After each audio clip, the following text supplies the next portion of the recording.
that you want. Our number is 855-450-FREE, like freedom. 855-450-3733, and Skype in at Skype username LRN.FM.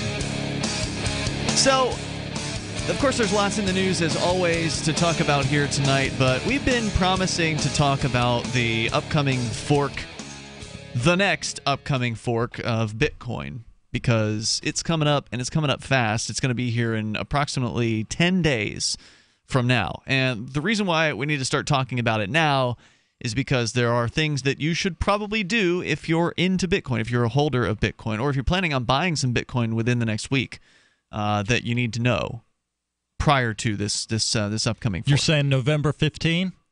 I believe the current date will be in the morning on November 16th. I think it's currently targeted at around 11 a.m. Eastern time, but that can shift and change slightly over time. It was originally planned for November 15th, late in the evening. Now it is the 16th, so it may end up going back to the 15th, or it may be later on the 16th. So there's countdown websites that will keep you up to date as far as when this is actually supposed to transpire. So we can talk about that. Also on the way here tonight, Johnny Ray, you've been wanting to talk about Thor, which, are you a big Marvel Comics fan? I suppose I am. Growing up, I rarely had access to them, but sometimes, like some Christmas, me and my twin brother David might scrape together 2 dimes to rub together and go down like some little Dickensian boy and buy a Spider-Man comic and treasure it for years to come.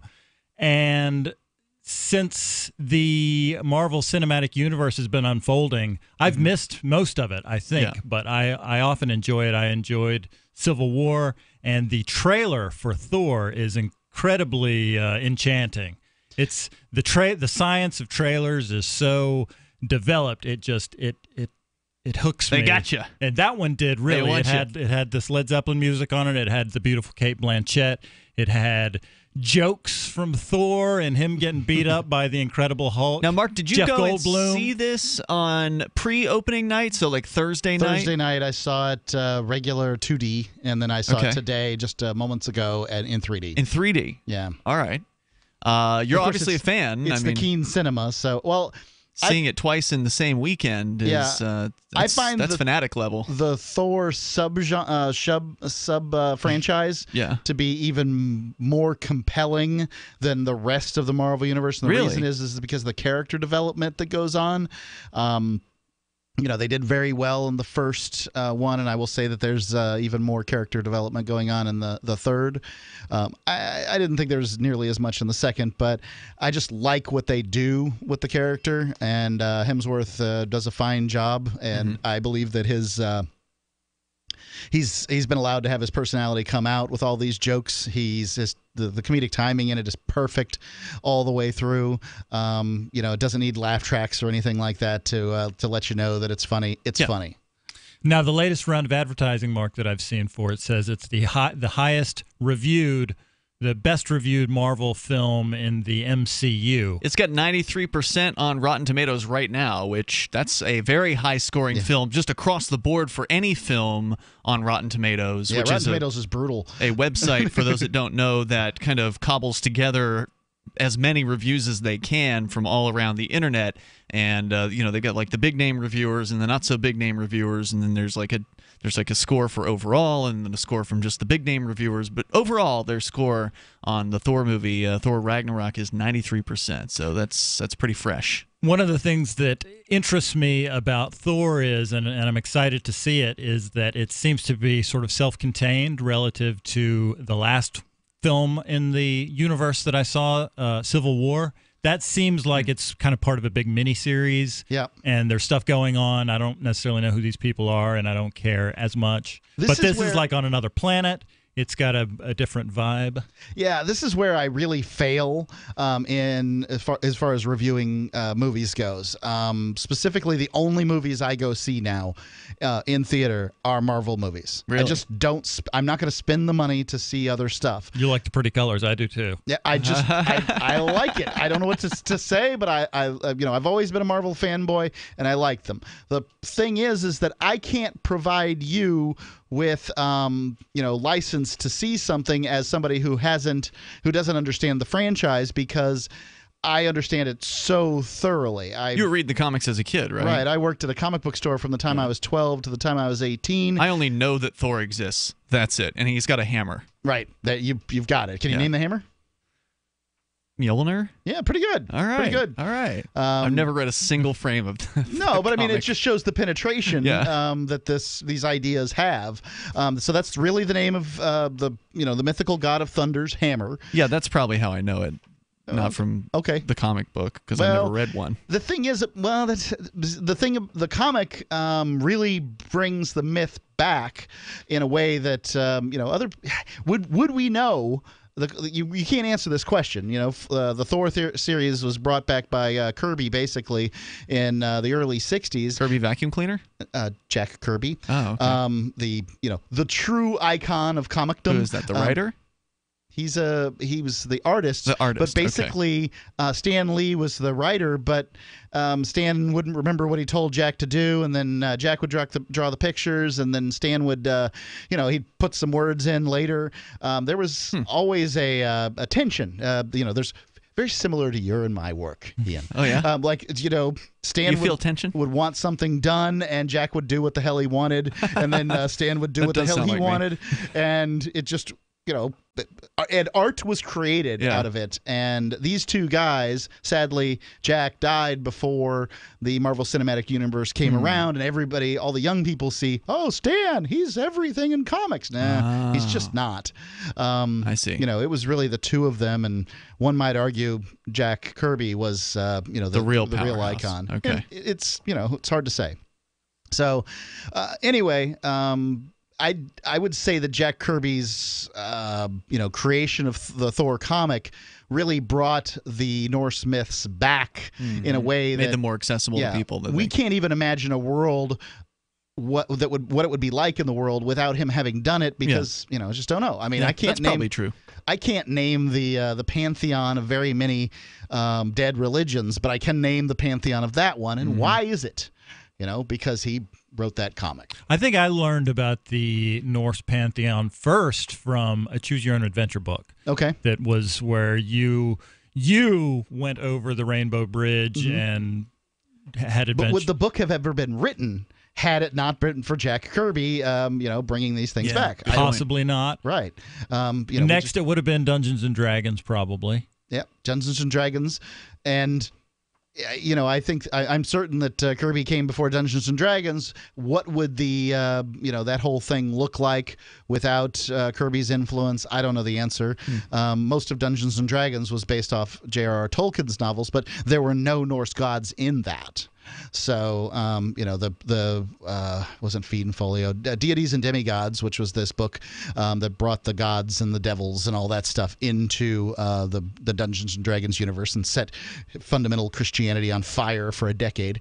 That was just an add-on to the universe. Wait, who did that? Who set Christianity on fire for decades? Deities and Demigods, the book that was that was created by TSR for Dungeons and Dragons. Tolkien wanted to create a myths for his country, because his country were peopled by people from across the shores, Germanic people. Okay.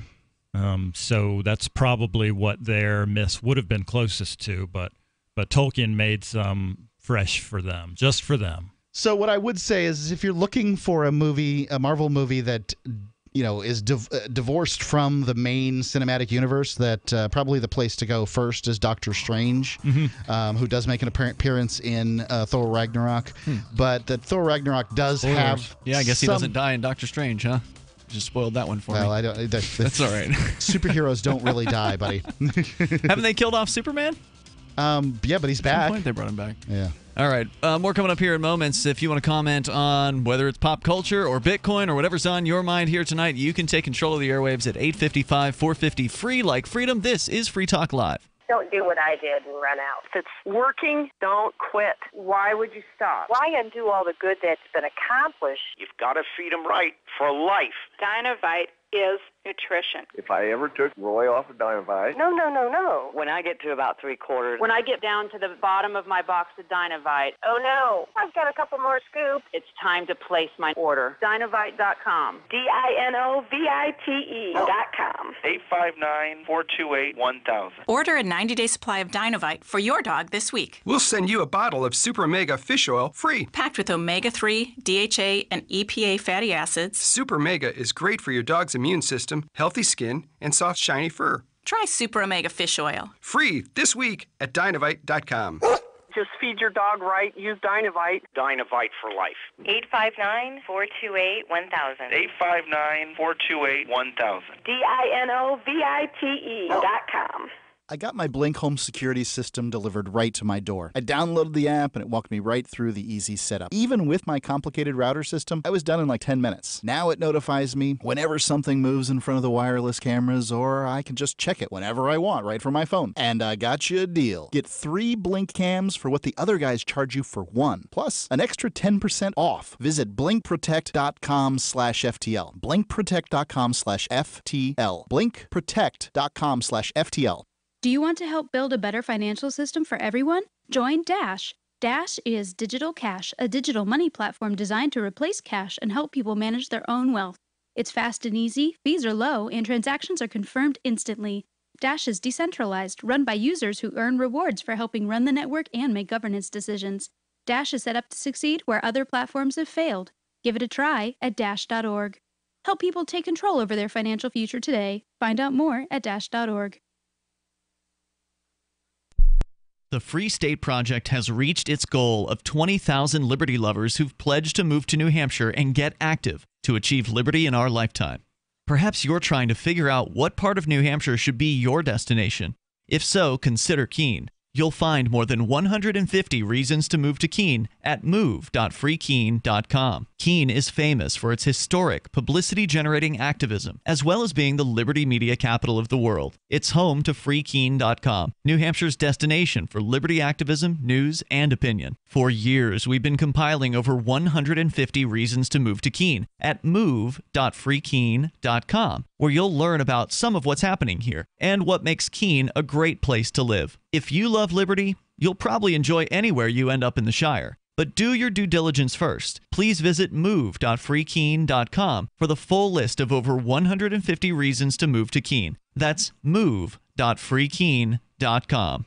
Did you know we've taken our LRN.FM telephone listen line to a new level with the LRN.FM audio on demand line? Now you can call 712-770-8447 anytime and listen to LRN.FM's live feed. And you can listen to a bunch of our original shows on demand. Long distance fees may apply. Just dial 712-770-8447 and choose from the menu. 712-770-8447. Hi, this is Mark Edge of Free Talk Live. Michael W. Dean's book, User's Manual for the Human Experience, changed my life. In a culture that attempts to turn you into a compliant victim, this book gives you implementable steps on everything from how to be aware of your environment, walking down the street, to business, to how to handle a toxic person in your life. If you're a human, you need to read this book at least once. Go to Amazon and get the Kindle version, or paperback, or an audiobook of A User's Manual for the Human Experience. If you enjoy LRN.FM, please contribute to your favorite shows via their websites and become an amplifier at amp.lrn.fm. That's amp.lrn.fm.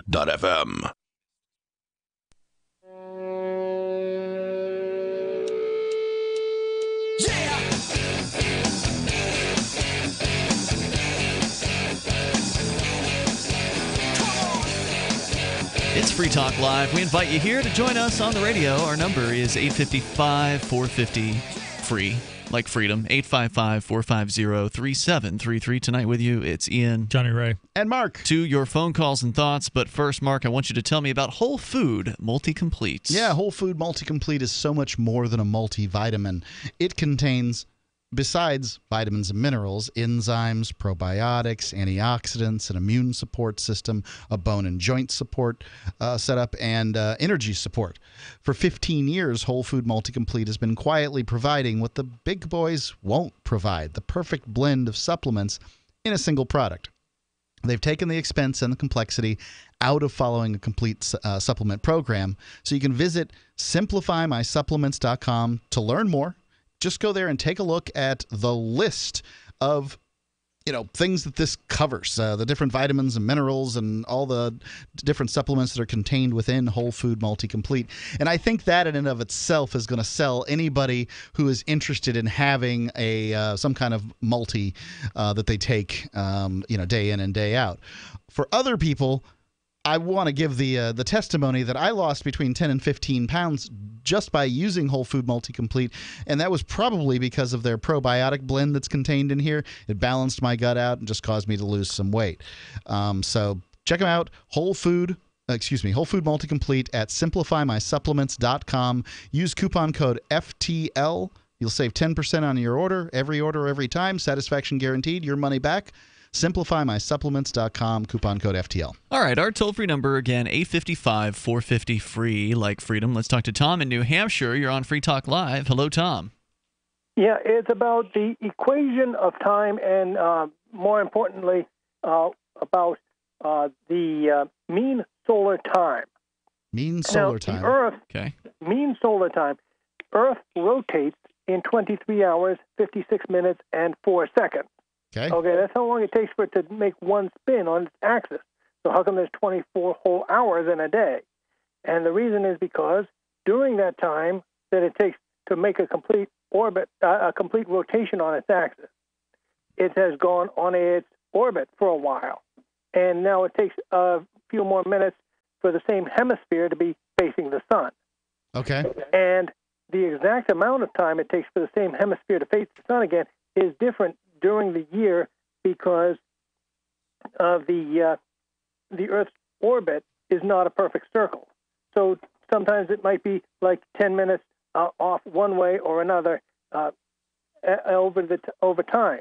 And so in order to not have all days, all different lengths of time, they have a 24-hour time, and it's the average of all these different solar days. So the average time for the 75th meridian of west longitude is 5 hours, exactly 5 hours behind Greenwich mean or Greenwich average time.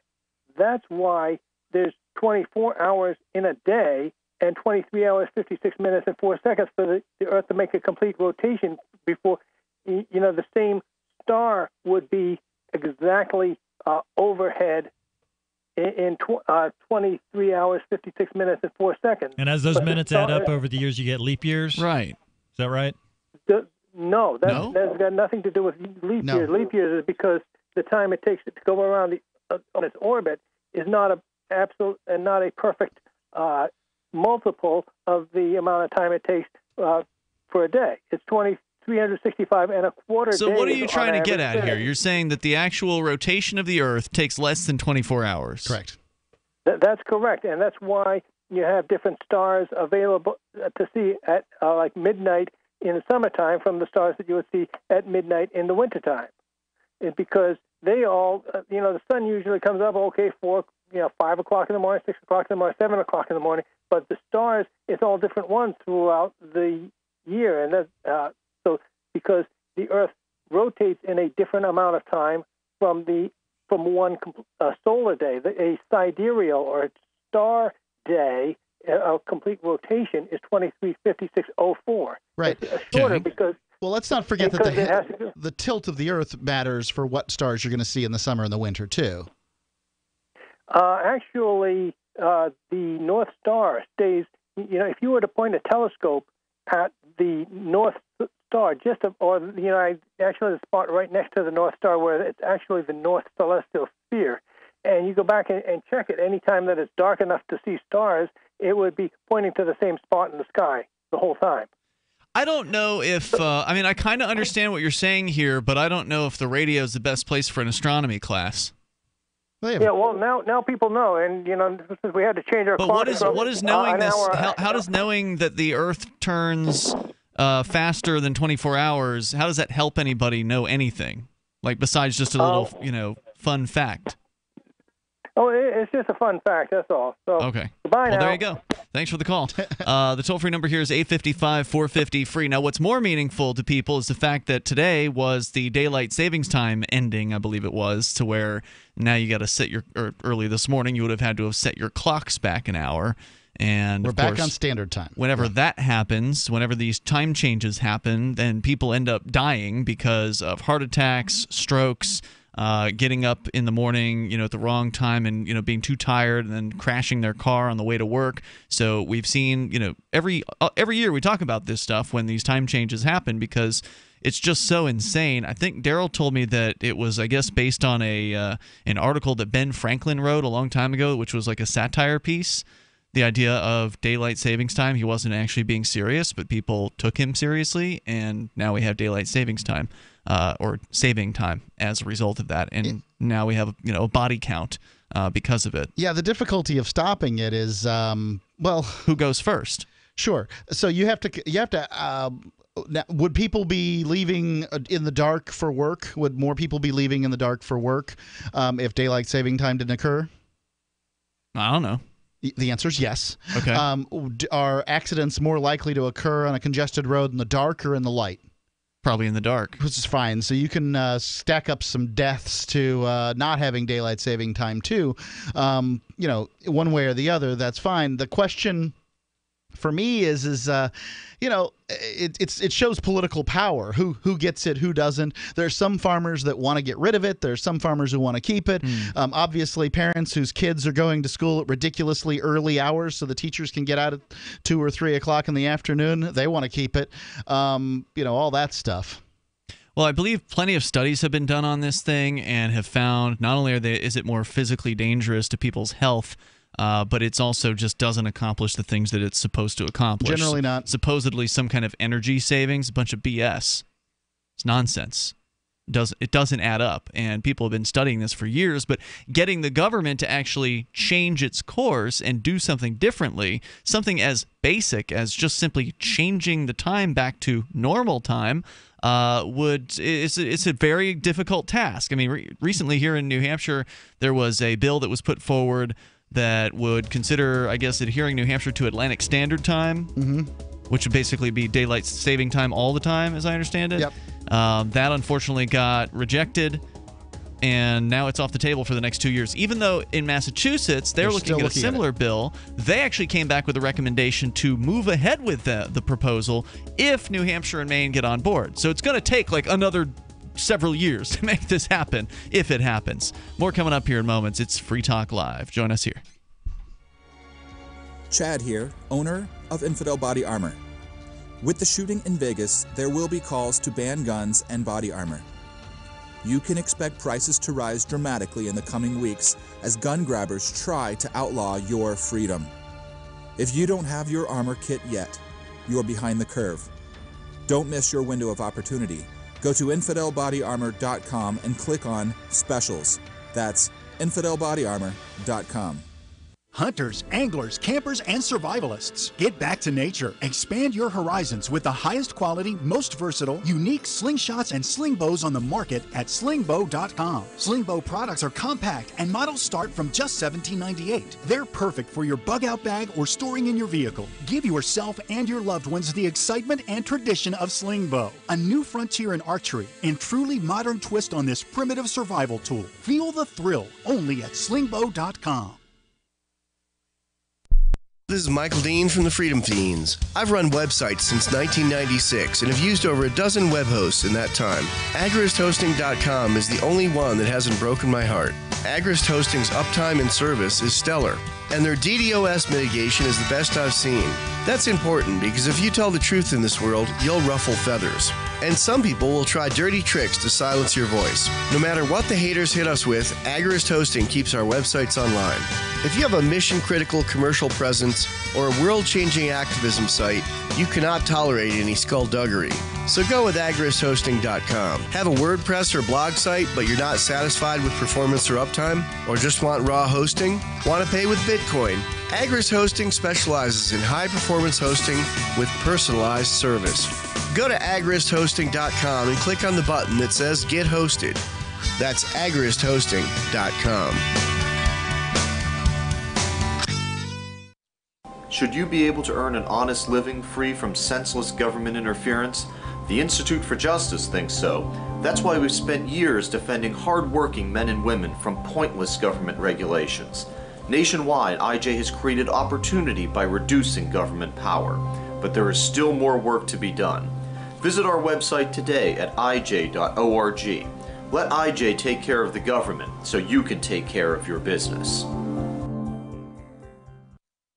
If you want to know the latest about Free Talk Live before we go on the air, all you need to decide is how you want it delivered. It's your choice. Visit news.freetalklive.com. You can get emailed announcements and participate in contests via our email updates list. Plus, we have a Twitter account that you can follow and a Facebook page where you can become a fan. So visit news.freetalklive.com to get news about Free Talk Live as soon as it's announced and the way you want it delivered at news.freetalklive.com. That's news.freetalklive.com. Is spreading the message of liberty, cryptocurrency, and peace around the globe worth $2 per month to you? As you may already know, in addition to our internet feed, LRN.FM broadcasts on free-to-air satellite across North and Central America, as well as Sub-Saharan Africa. And we've been available on satellite for free 24/7 since 2010. The LRN.FM free-to-air satellite signal is reaching some of the most oppressive regimes in the world, and there's no doubt our ideas are making an impact. You can learn more about the channel's impact by watching the 3-minute video at fund.lrn.fm.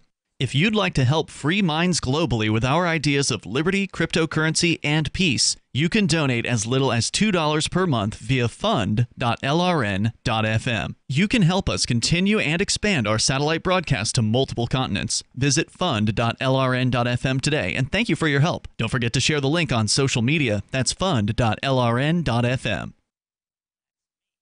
You're listening to the best liberty-oriented audio streamed around the clock, on the air, and online. This is the Liberty Radio Network at LRN.FM. It's Free Talk Live. We invite you to join us on the radio here. Live Sunday edition of the show. You dial in toll-free and bring up anything that you want. Our number here is 855-450-FREE like freedom. That's 855-450-3733. Apparently there's been a mass shooting at a church. Where was it? Texas? I don't have the story in front of me, but I saw the headlines. It was breaking, I guess, earlier today. Some maniac killed dozens of people, apparently, in a church, and there are allegations this person may be affiliated with the ISIS? Antifa group. Antifa. Gotcha. Claiming that they were going to be starting some sort of a civil war or whatever, which, of course, would make the violent fantasies of some of the people on the right wing who thought that there were going to be like civil war started on Saturday with the refuse fascism this protests. guy was so disappointed that the Civil War didn't start yesterday, so he brought it himself. Decided to do it today. So we can talk about that if you want. You can also bring up anything that's on your mind. Also want to let you know about Dash. If you want to help build a better financial system for everyone, then you ought to join Dash. It's digital cash, a digital money platform designed to replace cash and help people manage their own wealth. It's fast, it can be private and easy, fees are low, and transactions are quick, and can be confirmed instantly. You can pay anyone, anywhere in the world, anytime for just pennies on the dollar. Compare that to Bitcoin, where good luck sending Bitcoin for any less than $4. $3 or $4. I sent some for $5 earlier today. With Dash, I'd be shocked if you paid more than a penny to send a Dash transaction. So check it out. 1 or 2 cents, yeah. Check it out for yourself over at dash.org. It's decentralized. It's run by users who earn rewards for helping run the network and make its governance decisions. Anyone can invest in Dash and earn rewards for helping run the Dash network. So join Dash and help create a better financial system for everyone. Take back control over your financial future today and find out more at dash.org. There's a lot of momentum behind Dash right now. So go to dash.org and find out why as we go to Carl in Atlantic City. Carl, you're on Free Talk Live with Ian, Johnny, Ray, and Mark. Okay, you three gentlemen, thanks for taking my call. Sure. I'm talking about that judge that let now private Bo Bergdog off without a prison sentence. Bo Bergdog, remember him? Oh, Bergdog? Bergdog. Yeah. Bergdog. Who's that? He walked off his post in Afghanistan? Yeah. Was this recent? Enjoyed. No, about 5 years ago? Remember But he's Obama recently been traded 5? sentenced. Yeah. Obama released 5 4 generals and 5th one from Guantanamo Bay to trade for this traitor. Really? Oh, okay. Yeah. Okay. Remember now? That sounds vaguely familiar, the trade deal. All right, so they wanted this guy back. So he'd walked off of a base that he was working with the military and then ended up getting captured? Right. No, he joined them. He went to the village and said, "Hey, take me there." No, he took no weapons with him. He joined them. That's he Carl's didn't get account. beat or anything. That's the first that I've heard that. Okay. Okay. Well, the judge said, "Hey, the beatings and stuff he took by the Taliban in Afghanistan, that's enough punishment for him." I mean, they always, it was pretty terrible, the conditions, right? I mean... Well, yeah, that's how they live over there. It ain't like you got city water or sewage up where he was at. Of course, it's So what is it that just happened with this guy, Bird Dog? Bergdahl. Bergdahl. He was just sentenced to basically time served in a Haqqani network prison camp. I see. Yeah. Does he have to? Can he leave the military now, or they kicked him out, or what? He was busted down from sergeant to private, and he was given a dishonorable discharge. Okay. Right. Well, there's such thing as military street justice in there. Would he be safe if he moved to New Hampshire, or would you suggest Canada, or maybe Afghanistan? What do you think? I don't know anything about the guy. I mean, I can't tell you anything. A couple of people, I believe 2 people died in the attempt to rescue him. I heard 6, but I don't know. Make it 6. It's a pretty unsavory story all around. I don't know what else to say about it. Thanks for the call, Carl. Appreciate hearing from you. The toll-free number here is 855-450-FREE like freedom. He was asking about New Hampshire. There's a migration of libertarians that have been coming to New Hampshire for more than a decade. We're 3 of them. There are thousands more who have made the migration here. So I don't know if this Bergdahl guy is libertarian or anything like that. I don't know anything about him. If he came here, I'd want to interview him. If I could get him in real life, I'd want to put him down in front of a microphone and find out as much as I could about why did he leave? The situation. Did he leave because he wanted to join ISIS? But otherwise, I just don't care. I don't think he would need to fear street justice from the Free Staters in New Hampshire. Some of them probably. Yeah, I don't know. Anyway, let's go to Scott. He's in Massachusetts. You're on Free Talk Live. Hello, Scott.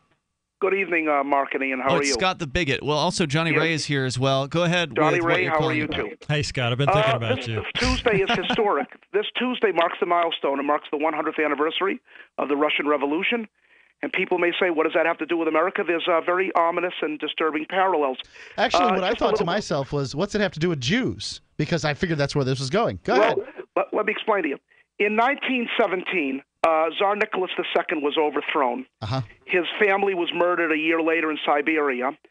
And Jacob Schiff, who owned Kuhn-Loeb and Company, an international banker, financed the Russian Revolution, and which brought the Bolsheviks to power, which brought Leon Trotsky, a.k.a. Bronstein, which brought Vladimir Ilyich Lenin, which eventually paved the way for Joseph Stalin, who murdered tens of millions of his people. The point I'm making is that it could have never happened, the Bolshevik Revolution or the Communist Revolution in Russia, without aid from Jacob Schiff. Now, you go to America today and you look at George Soros.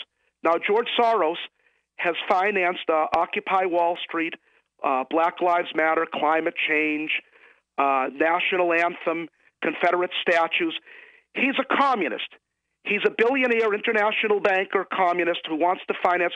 Both Jacob Schiff and George Soros were international Jewish bankers and international Jewish communists. And I see the parallel so disturbing today that Soros wants to destroy America like Jacob Schiff and Trotsky destroyed Tsarist Russia, make America a communist state. And it's possible. Soros also wants to take our guns away, destroy the First Amendment. So I find these parallels very disturbing and very ominous. And people that laugh and think that America can never become a communist nation, think again, because America is on the path to communism.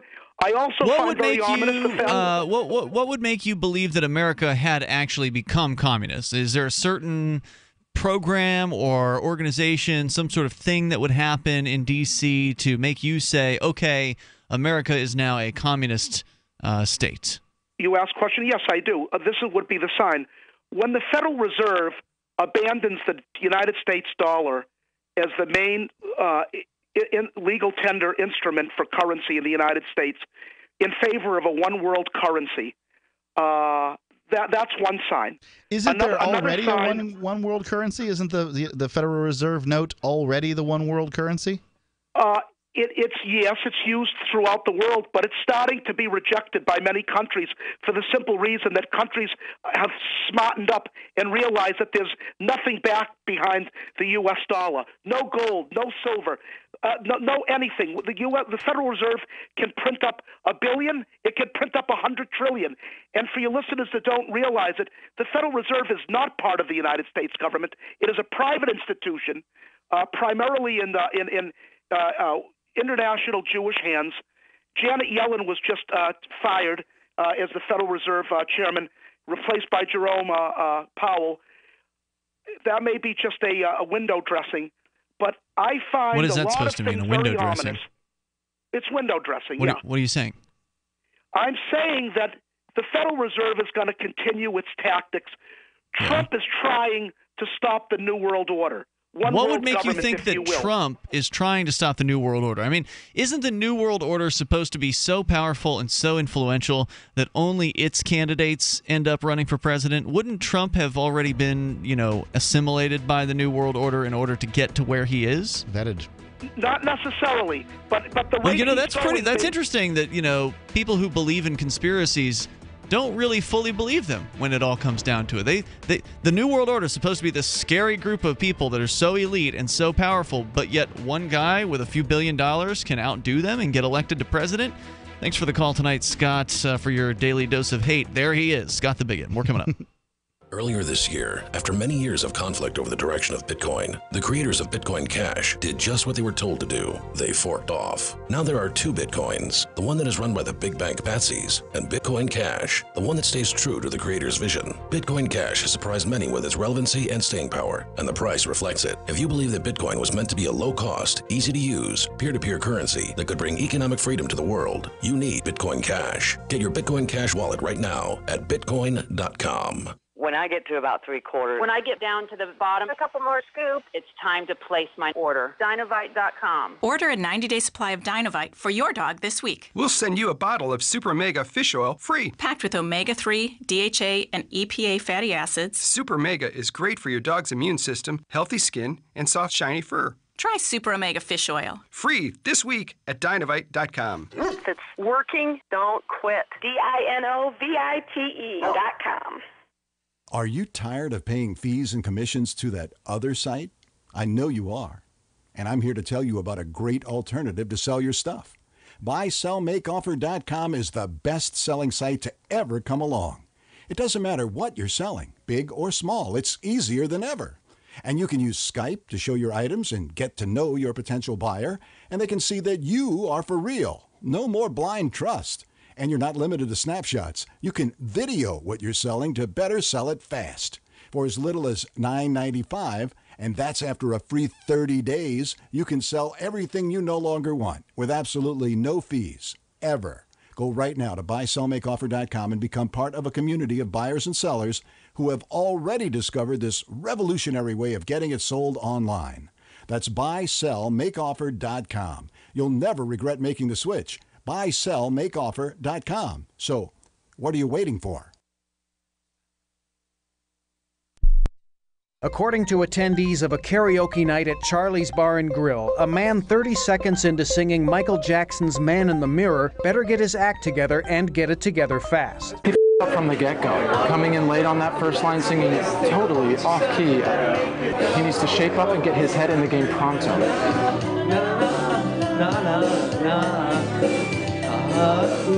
Honestly, he needs to get serious right now or get the f*** off the stage. I mean, what does he think this is? Living on a prayer? Claiming that this is turning into a train wreck, eyewitnesses say they are embarrassed for the man who has missed several key words despite staring at the prompter the entire time. No message could have been You know, he could hit every last note for the remainder of the song, and I still don't know if that would be enough to turn this thing around. Man in the Mirror is the big leagues, so you better show up with your A game. This is the Onion News Network. Here's a chance to do a little activism while you're cruising Facebook, Twitter, or Google+.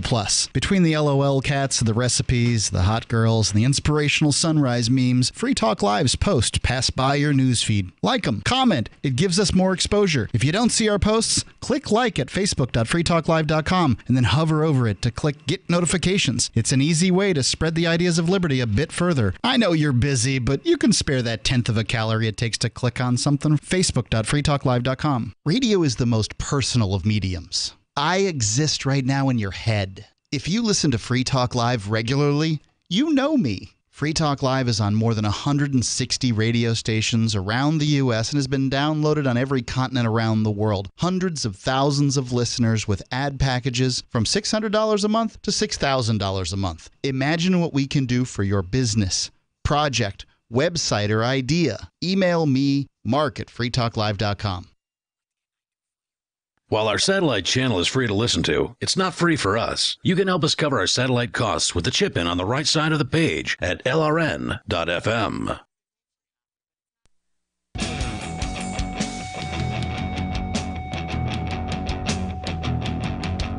This is Free Talk Live, and you can bring up anything that you want. Our number here is 855-450, free like freedom. That's 855-450-3733. We do have Skype, and the Skype username is lrn.fm. With you in the studio tonight, you've got Ian. Johnny Ray. And Mark. Of course, you can bring up anything you want, whether it's the new Thor movie, which we talked about at the beginning of the show, Daylight Saving Time, or whatever is on your mind. You can do that here at 855-450, free like freedom. And if you like the show and you want to help support Free Talk Live, then please go ahead and get signed up for our email list. You can find the email sign-up box over at freetalklive.com. It's right there kind of towards the top half and in the middle of the page. So you should be able to see it pretty fast over at freetalklive.com. Just drop your email in there, and we'll send you an email update about once a week to let you know what the latest is with Free Talk Live. According to Heavy.com, there are 5 fast facts you need to know about Devin Kelly. You're going to be hearing that name for the next few days, where he is the alleged gunman that walked into the First Baptist Church in Sutherland Springs, Texas, apparently this morning, and then proceeded to murder over 24 people, at least 26, wounding many more in the tiny rural community near San Antonio. The shooter's name was reported through sources by the New York Times and CBS News, and they gave his name as Devin Patrick Kelly, aged 26, of New Braunfels, Texas, and said the Air Force court-martial of him occurred only 3 years ago. Although the motive was not yet clear, the gunman's background includes religious school work, but he also liked pages devoted to atheism. The shooter, who is now dead, left behind a disturbing social media posts, including a Facebook page that showed off a rifle, calling it a bad bitch. And then also authorities revealed that a heroic and unidentified citizen in the church, quote, grabbed his rifle and confronted the suspect, unquote, who was armed with a Ruger AR assault-type rifle. The local citizen pursued the suspect, who ran off the road and crashed and was then found deceased in his vehicle. Quote, we don't know if it was a self-inflicted gunshot wound or if he was shot by our local resident who engaged him with gunfire, said the police. It was the largest mass shooting in Texas's history.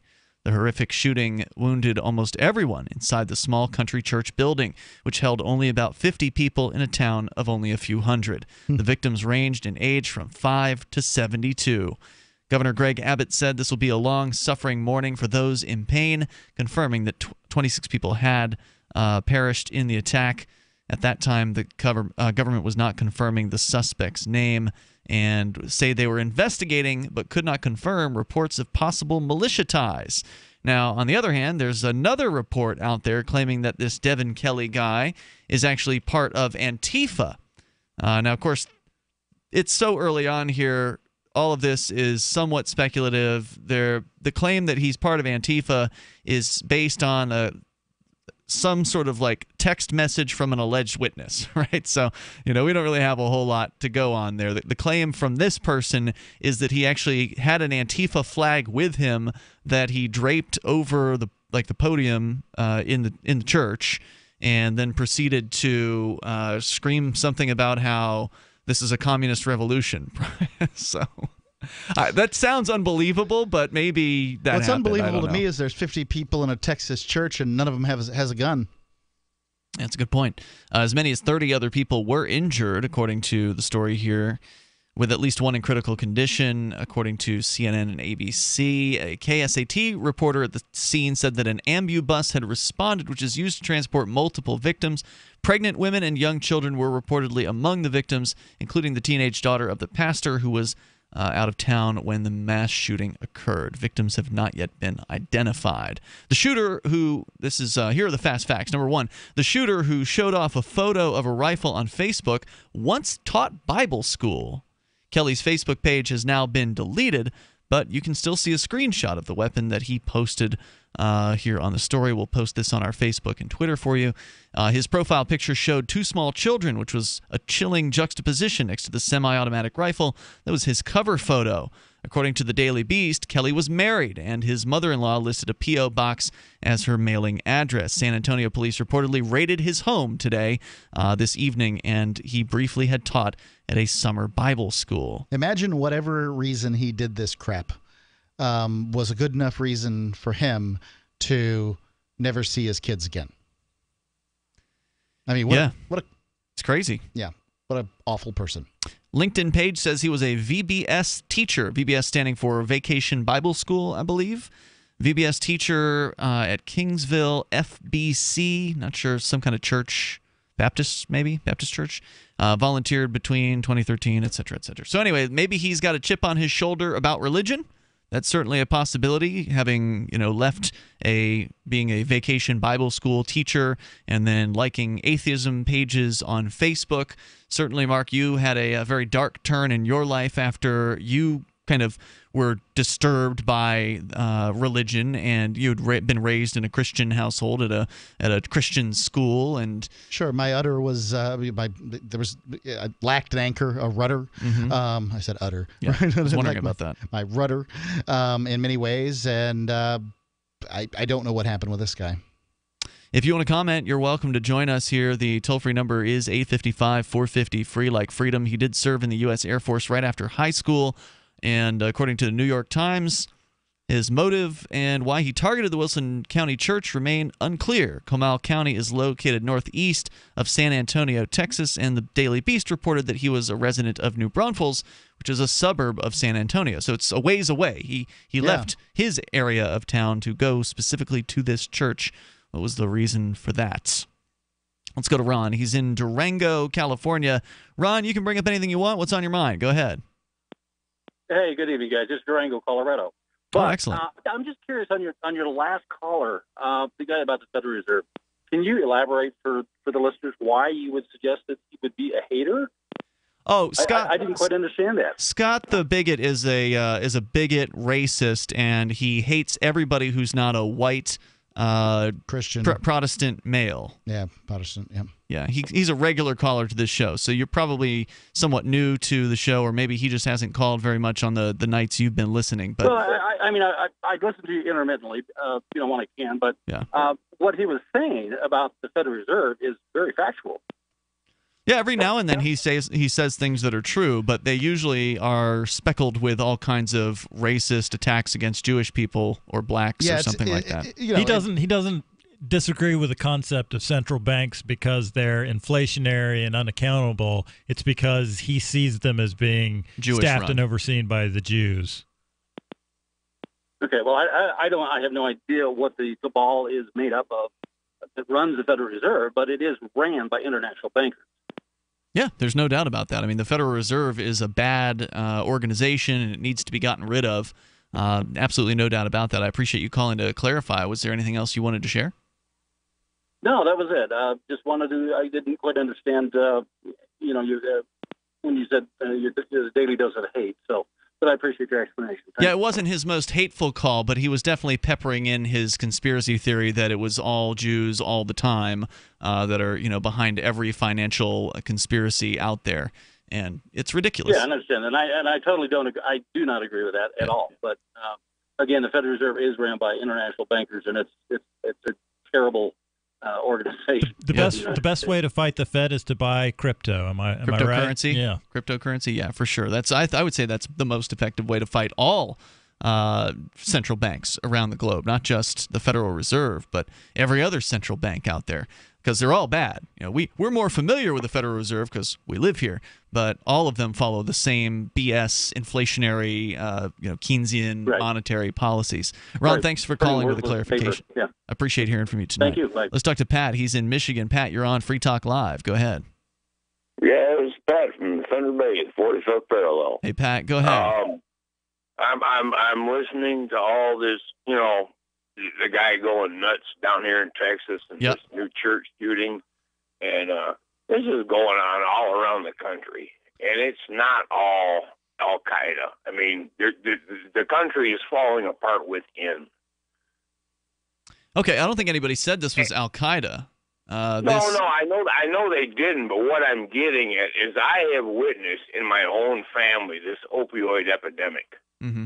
And amongst my friends, I know one guy that's been on chronic pain relief, doctor prescribed, freaking addict, and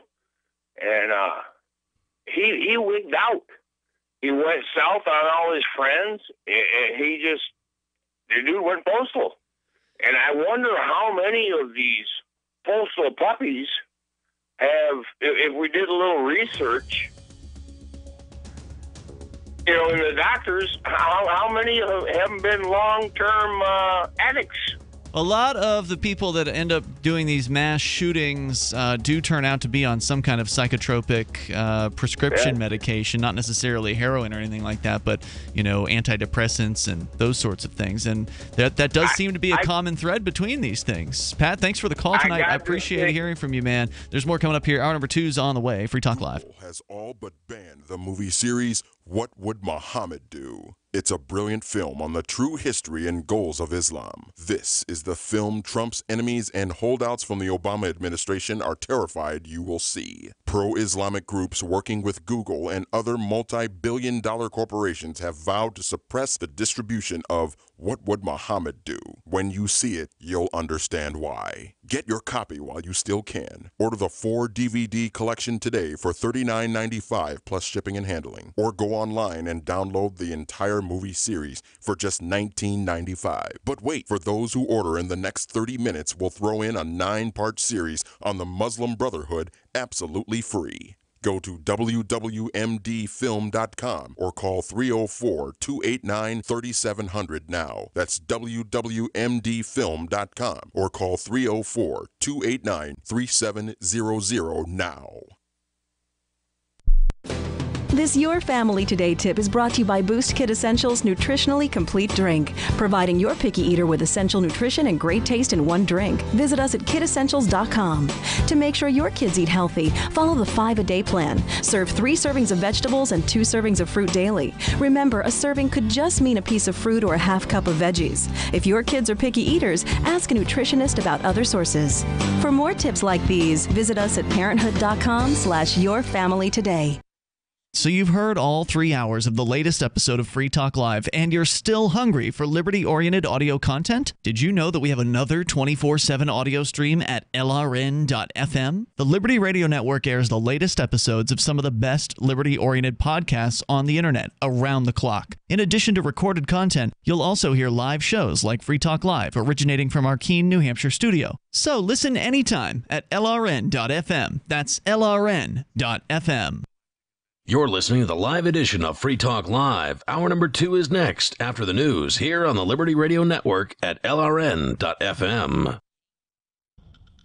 From Keene in the Shire, the Liberty Media capital of the world, this is Daryl W. Perry, host of FPP Radio News for Sunday, November 5th, 2017. Silver is trading at $16.85 per ounce. Gold is valued at $1,270 per ounce. Bitcoin is trading at 2.3 cents, and the average price of Bitcoin is $7,554.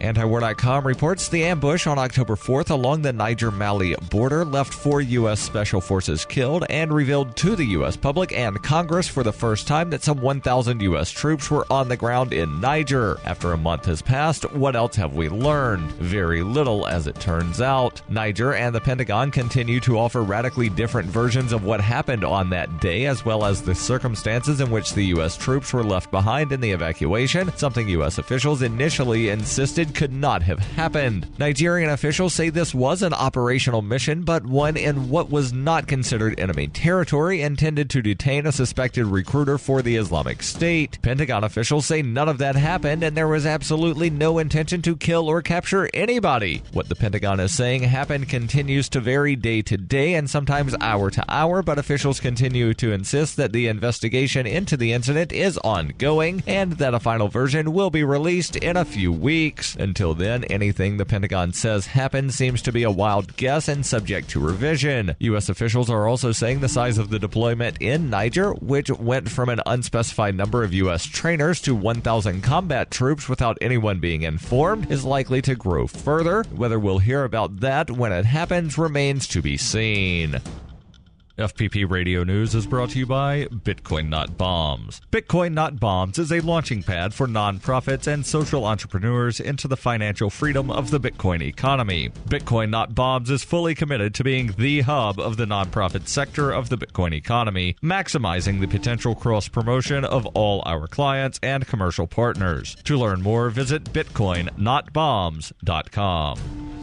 UPI reports Sears Holding has plans to close 63 more stores in late January, continuing their recent cost-cutting measures. The closings include 18 Sears and 45 Kmart stores, according to the company, in a release that listed the stores to shut their doors. The company notified employees of the closings on Thursday and plans to keep the stores open through the holidays, but liquidation could begin as early as next Thursday. The company said in a release, Sears Holdings continues its strategic assessment of the productivity of our Kmart and Sears store base and will continue to right-size our store footprint in number and size. In the process, as previously announced, we will continue to close some unprofitable stores as we transform our business model so that our physical store footprint and our digital capabilities match the need and preferences of our members. Sears Holding currently operates 1,250 Sears and Kmart locations. Earlier this year, Sears closed nearly 350 stores. In 2016, it reported an operating loss of $2.2 billion.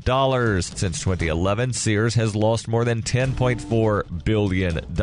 Earlier this year, the company sold Craftsman tool brand to Stanley Black & Decker and ended a century-old partnership with Whirlpool. In 2004, Kmart Holding Company bought Sears Roebuck & Company for $11 billion and changed the name to Sears Holdings. Sears was founded in 1886 as a mail-order catalog company and opened its first retail location in 1925 in Chicago.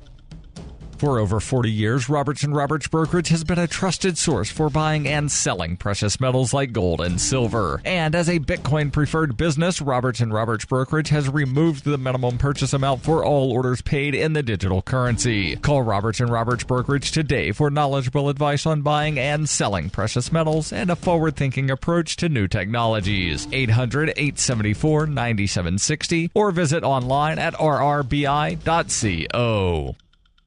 Reuters reports a recent deadly truck attack in New York could not deter blind Japanese runner Toshiaki Ito from joining 50,000 fellow competitors in the city's marathon this Sunday. As he picked up his race number, Ito said, "I will not be defeated by it." Holding his white cane, Ito, who will run with a sighted guide, said through an interpreter that while the attack gave him a little trepidation, he is definitely running. He is far from alone, according to organizers of the annual race, who said runners were defying concerns to join the world's biggest marathon. The New York City Marathon has been canceled only once in its 47-year history, that being in 2012 following Superstorm Sandy's devastating hit to the region. This has been FPP Radio News, online at fppradio.com. A new teen trend of walking wet and nude couldn't have caught on at a worse time, and a taxpayer is outraged. And lo, the Lord said unto the Israelites, look unto the heavens, and you shall see a news review program to rival the greatest wonders of the earth. This is the Onion Week in Review. As a front of dense, frigid air and snow showers brought sub-zero temperatures to much of the country this week, Canton, Ohio residents noted that the blanketing of snow they had received created the illusion that their town was not a total shithole. Residents added that unlike its typical depressing reality, the snow-cloaked town actually looked halfway livable. Canton is usually a miserable little dump, but you know when that first snow fell and covered everything in a layer of white powder? For about 5 minutes it was like not everything I saw depressed the living out of me. Reports from locals also confirmed that for a brief period, the streets, parks, and buildings around them gave the surprising impression of not being a run-down, heartbreaking excuse for a hometown. This is the Onion News Network.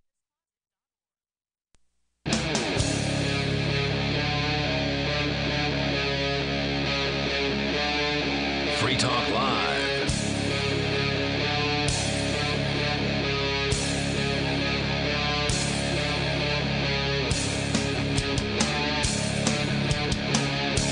It is Free Talk Live, and of course you can bring up whatever you want. Our number here is 855-450-FREE like freedom. That's 855-450-3733. We've got Skype, and the Skype username is LRN.FM. Another mass shooting, this time in Texas. 26 people confirmed to be dead inside a small church in a small town, which was a ways off from where the alleged shooter, Devin Kelly, who is now dead after apparently being run off the road by one of the church members on trying to do something about this maniac.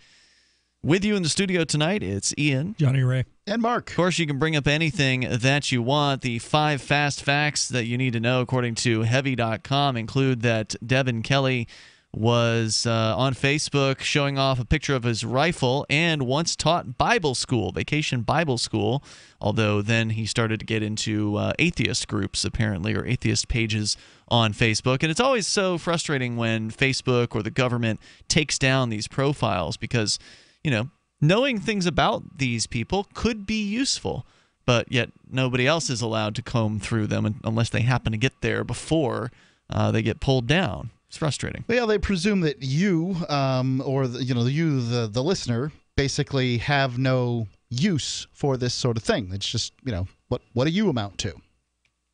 So more here from the story. Number 2 is that he was in the Air Force, claimed to live by their core values, and also claimed to be a management consulting professional, left behind apparently at least one kid and maybe a girlfriend or wife. CBS News reported the suspect is a former U.S. Air Force E-1 who received a dishonorable discharge, court-martialed back in 2014. Yeah, if you're an E-1 and you get dishonorable discharge, you are a first-class F-up. What's an E-1? As low as it gets. That's the low, okay. Like buck private. Gotcha. But in the Army vernacular, I don't know what kind of airman an E-1 is in the Air Force. But so to get in the Air Force, usually that's sort of the smarty pantsiest of people who go in the military. I'm not saying that the bar is incredibly high here, but the Air Force gets their best pick because they have air conditioning. But this guy, an E-1, dishonorable discharge is an E-1. According to the story number 3 on the list here is that the gunman was dressed in all black and wrote online that he did not fear death. His social media accounts contained other warnings, including a quote from Mark Twain. Quote, "I do not fear death. I had been dead for billions and billions of years before I was born and had not suffered the slightest inconvenience from it." Unquote. The government says the gunman approached the church at about 11:20 in the morning, was seen dressed in all black, started firing at the church, moved to the right side of the church and continued to fire, then went inside. He was dressed in all black tactical type gear and was wearing a ballistic vest. Multiple weapons were found in his vehicle, although they have not yet been described, and his residence has been raided and checked for explosives. Witnesses agreed on the claim that he did walk into the church and open fire. One claimed that he announced that he was a communist, but who knows if that's true. There's no confirmation of that claim. In other news here, according to the 5 Fast Facts, multiple children were among the victims, including the pastor's own teenage daughter.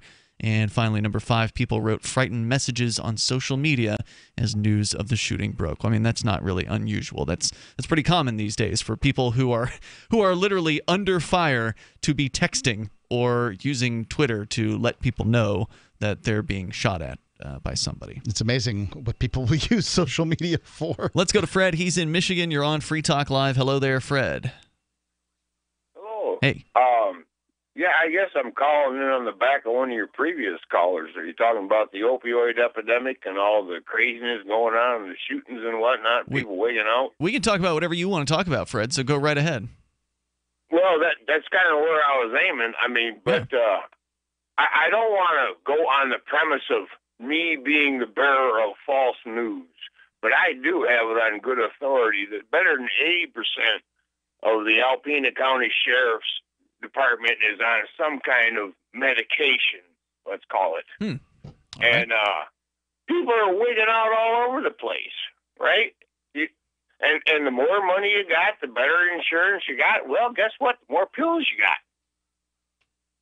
Yeah, I mean, I think that some of the consequences of these prescription medications can be very, very shocking. And so what you're saying is somebody who knows or who claims that a good percentage of the local cops there in Alpena, Michigan, are taking some sort of medications, and you're not sure if that's going to affect their judgment? Well, I'm not. I know it's going to affect their judgment. The thing is how long they're on them and how hard they're in them. Yeah, a lot of cops are into steroids too. So we've seen the effects. What are you talking about with the shooters? Yeah.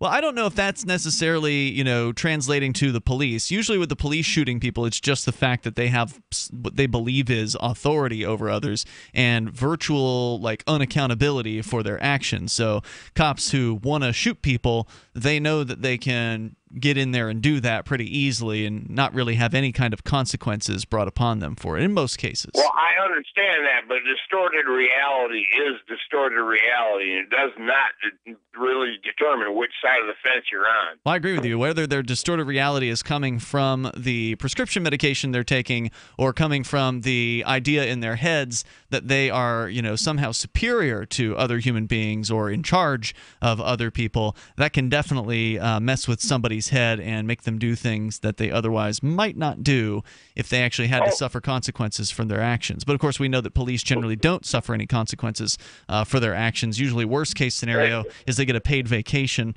while they're being investigated. Yeah, Lord knows they would not have a holier than thou opinion. Hey, Fred, thanks for the call tonight. I appreciate it. Speaking of heroin, I have been thinking about it today. You've been thinking about heroin today? All right.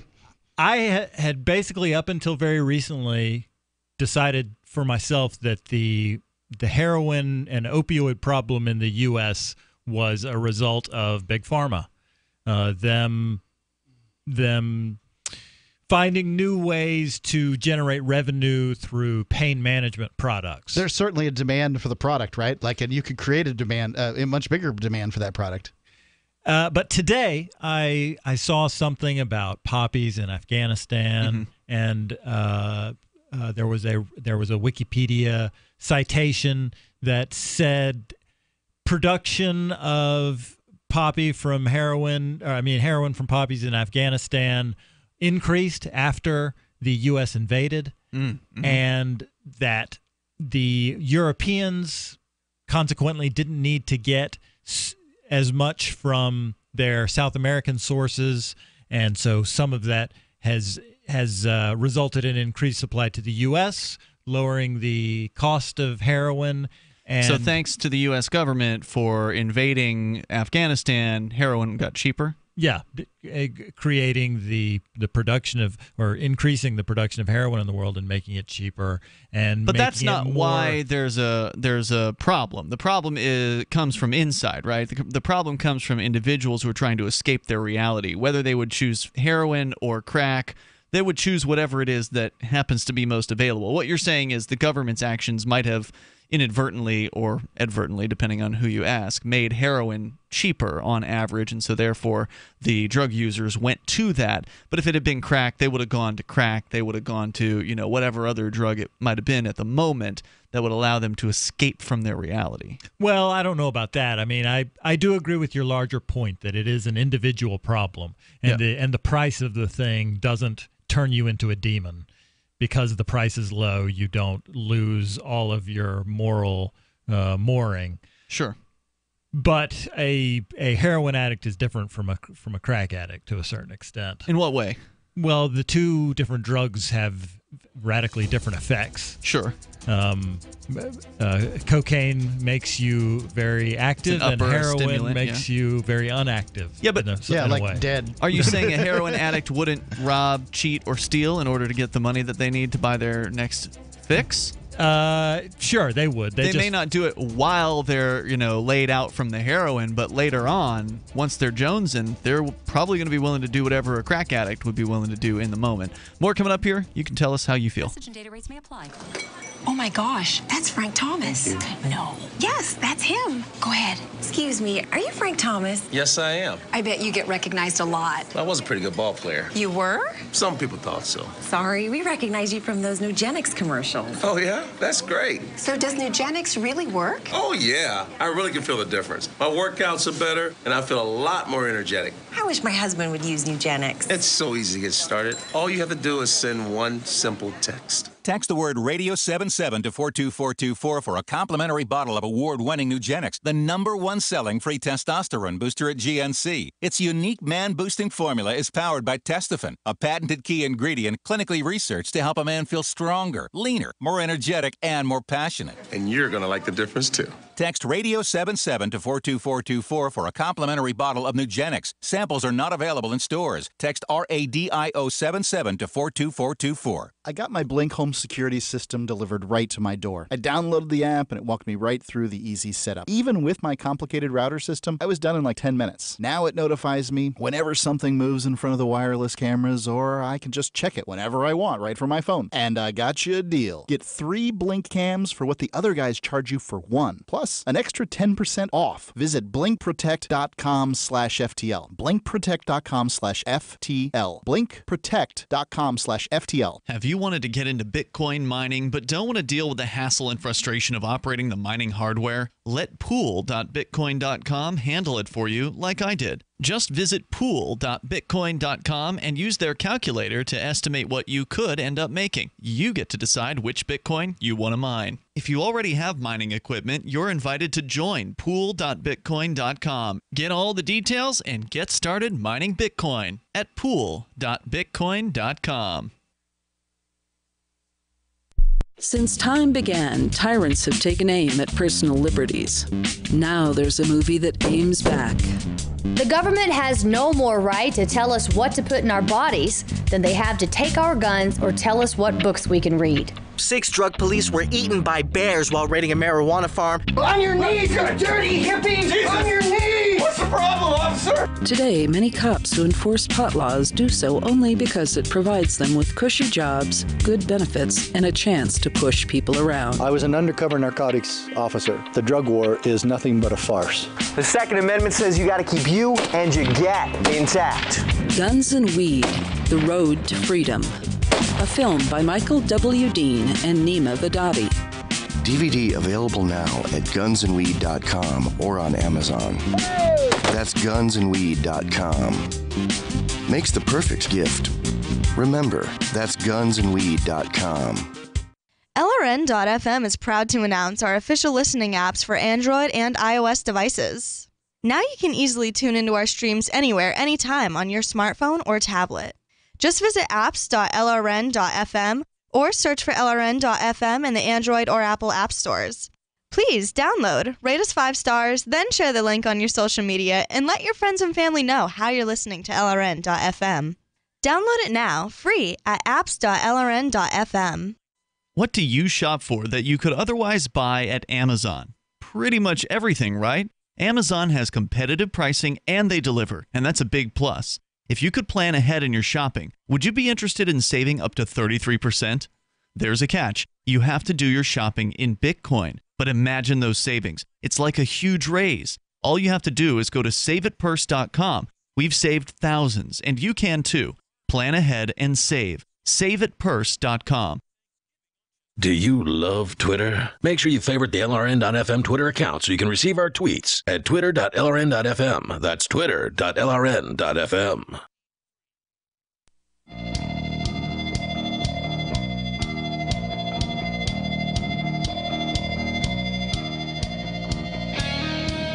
This is Free Talk Live, and you can bring up anything that you want. Our number here is 855-450-FREE, like freedom. That's 855-450-3733.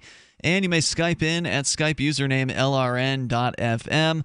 The latest on what's happening with Bitcoin, with more companies dropping out of their support for the upcoming hard fork that's scheduled for about 10 days from now. What does this all mean? We'll try to explain it in as simple of terms as possible. Coming up here with you tonight, you've got Ian, Johnny Ray, and Mark. You want to get your home secured without all the hassle? Check out the Blink Home Security System. I've been through security system installs before, and I can tell you, I hired somebody to do it because it was just a bunch of drilling and running wires and big hassle.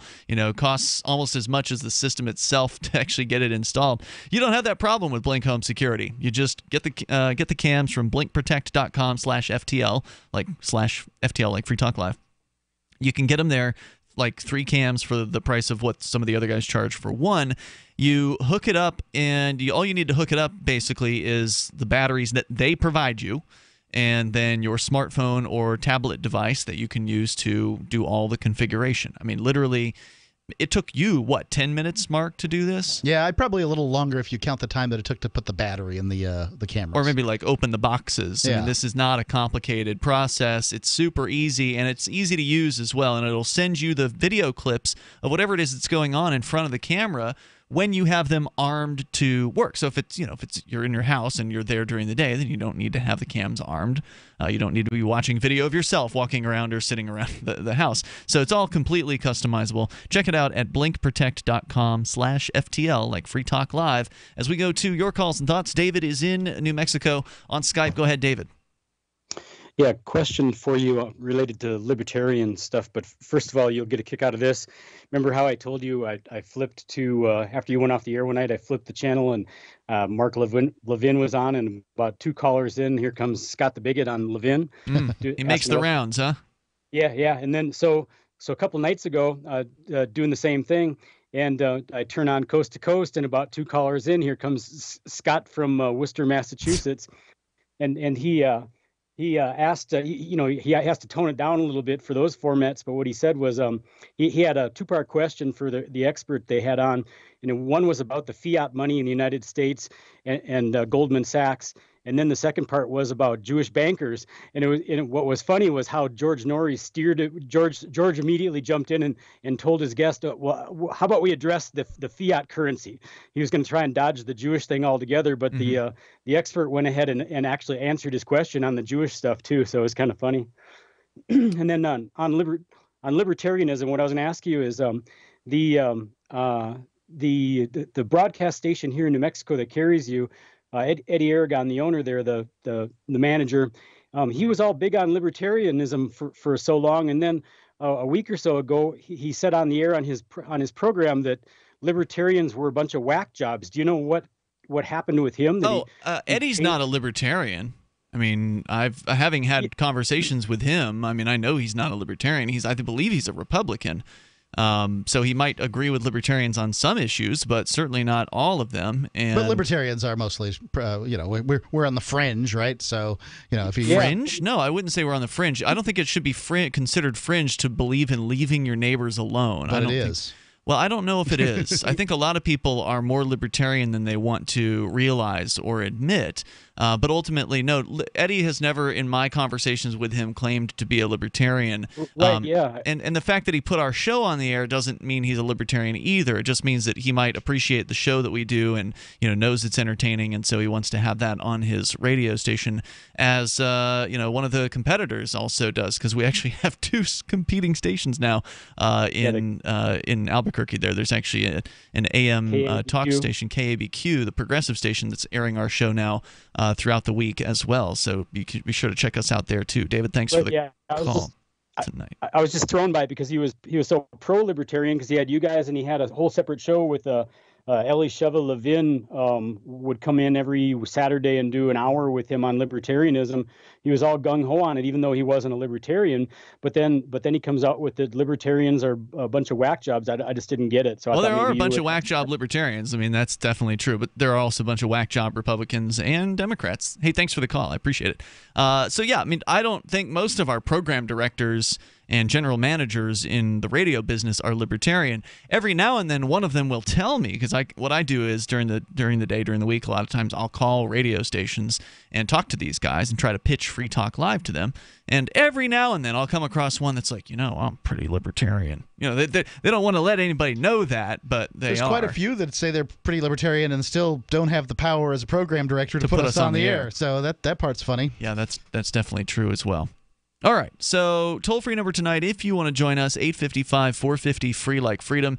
The latest from the Bitcoin world on this upcoming hard fork that threatens to, and I don't want to spread fear, uncertainty, and doubt, but I got to say, I'm a little stricken by it. I got to admit. Okay. The uncertainty, I'm not so much afraid as I am uncertain. Like, I'm not afraid. I know cryptocurrency is here to stay. I know that concept, I believe that crypto, the idea of a decentralized, cryptographically secure, distributed form of money that's not controlled by banks and governments, that's not going anywhere. Whatever it is that happens to Bitcoin in the next 2-3 weeks, or next week, I guess, about a week and a half, 10 days until this big split, whatever it is that ultimately ends up happening to Bitcoin, cryptocurrency is going to continue. If Bitcoin falls, if Bitcoin, becomes weaker over time, and you can argue that even though the price has been going up this year, that it has been weakened by virtue of the fact that it is no longer the clear dominant, it used to be dominant in the marketplace by 80-90%. Right. It's now at like 60%. So it's still the number below one. 50. Yeah, it's correct. It's still the number one cryptocurrency, but for how long? And so we may end up finding out sooner rather than later on that. But ultimately, the idea of cryptocurrency is definitely here to stay. So fear, no, not so much afraid, but uncertain. Yeah, I'm uncertain about the future of Bitcoin. There's a lot of infighting going on, and has been going on for a few years behind the scenes. And it's about to spill out once again, as it did back in August with the very first historic schism into Bitcoin Cash, which we reported on in quite a bit of detail here on Free Talk Live. It spilled out into the public view to some extent, but I think most people are still confused about what the heck happened. I mean, most of the merchants in the area, they heard from me, because I'm one of the merchant kind of advocates here for Bitcoin, right. And I emailed them all in advance saying, hey, this is what you need to know. Here's how you can protect yourself. They kind of know that Bitcoin Cash exists, but they don't really know how to get it. Right. They're not really sure what to do with it. Most people don't know that much about these things that are happening. That's why you never throw away a private key. That ultimately is happening to their money. Well, the latest news headline is that there are more companies that are now pulling out of their agreement that they signed back in May for this SegWit 2X, as it is called. And that stands for segregated witness, and then the 2X is the doubling of a block size. These are two proposals that they combined together into the same agreement to scale the Bitcoin network, supposedly, to the consumer demand, which is right now, if you believe it's actually consumers that are clogging the network up with transactions, then there's one thing. There's also the conspiracy theory that it's somebody that's spamming the network with fake transactions just to try to bog things down and bring up costs. We'll tell you more about what's going on and who's bailing out coming up. The answer to being in control of your own healthcare is freedom from insurance. Become part of a group of self-pay patients that come together to share in each other's medical expenses. Individual share amounts begin at $107 a month and $347 for families. Choose from 3 health-sharing programs. Holistic treatments may be eligible for sharing. See guidelines. Discount programs available for dental, vision, and pharmacy. Go to libertyoncall.org. That's libertyoncall.org. Want revenge on the common housefly? Well, after 10,000 years, someone has finally come up with a better way. The Bug Assault, a miniaturized shotgun. which utilizes ordinary table salt as ammunition. Non-toxic and no batteries required. $39.95 plus shipping and handling. Use discount code GCN and receive 15% off your purchase at bugassault.com. Fire your fly swatter and get your Bug Assault today. The Shire Free Church offers a sanctuary to those seeking an escape from state churches. The Shire Free Church is an interfaith, diverse group of people that may not share identical theological beliefs. As a member in or minister of the Shire Free Church, you are a sovereign individual and may be the faith of your choice. We don't claim to have all of the answers. We are open to all peaceful people. We want to learn from each other. What unifies the Shire Free Church and its diverse members is peace, love, and liberty. There are many paths to God, one for every individual. The Shire Free Church does not define a specific path beyond those parameters that must be your foundation. Peace as your way, love as your guide, and liberty as your light. Learn more at church.shiresociety.com. That's church.shiresociety.com. Looking for a great real estate investment? Consider New Hampshire, which is ground zero for the Liberty Movement. Your first call should be to Mark Worden from Porcupine Real Estate. He's more than just a real estate agent. He's your New Hampshire concierge. Where are the best places to live? Do you want farm, city, the burbs, or forest? Do you want a duplex or multifamily building so that renters pay your mortgage? There are homes in all price ranges in New Hampshire, and Mark can help with financing too. Invest in liberty and property. Mark Worden can help.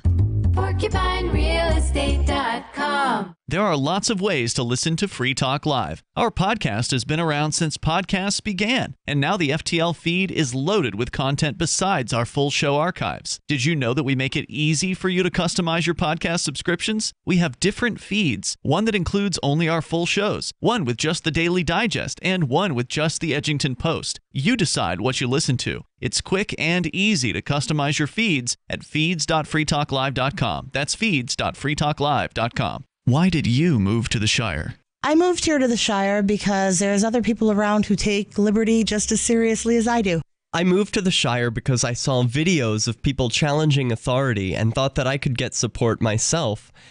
It called to me, like, do this right now. I wanted to be around people like me who got it. And once I got here, I knew there was nowhere else that I wanted to be. I've always wanted to change the world. So I moved to the Shire to join people who were actually working towards doing the same thing. The people here are awesome, loving, and positive. It was for the adventure and for the feeling of something important is happening here. And I just wanted to come to sort of be part of that. Visit shiresociety.com to read and sign the Shire Society Declaration and learn the reasons why, if you love liberty, you should immigrate to the Shire. Plus, add yourself to the Shire map at shiresociety.com. That's shiresociety.com. If you enjoy LRN.FM, please contribute to your favorite shows via their websites and become an amplifier at amp.lrn.fm. That's amp.lrn.fm.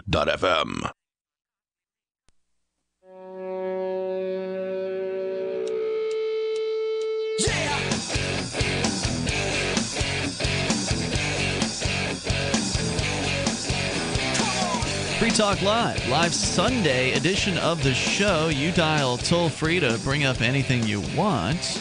Our number here is 855-450-FREE, like freedom, 855-450-3733. We've got Skype, and the Skype username is LRN.FM. With you tonight, it's Ian. Johnny Ray. And Mark. Don't forget, you want to learn about Bitcoin? Because, we love talking about it here, and you've probably heard the headlines about Bitcoin being just a tremendous success. I mean, as far as the price is concerned, nobody can look at the price of Bitcoin and deny that that's a success story right there. Well, what it looks like is people are getting into Bitcoin prior to the fork in order to cash in on the SegWit 2 and regular whatever the other coin's going to be called. I don't know if that's the motivation for most people as far as what they're getting in for. I think a lot of people just see the price and they say, I got to get some of that. I got to get in on this. Could be. Fear of missing out, as it's said. That's what happened to me. I got FOMO a few days ago. Fear of missing out. Yep, and bought high, as I always do. Of course, it went down right after that, right? I'm happy to say that I'm up now. Good. Well, that's true. But I paid a huge premium on the Ian Freeman brand Bitcoin vending machines, a predatory fee, you might say. Oh, it's the lowest in the state. It's the lowest in the region. It's the lowest in New England, actually. So you two allege. Well, actually, no, I got to correct myself. The Portsmouth units just recently went down to 0%.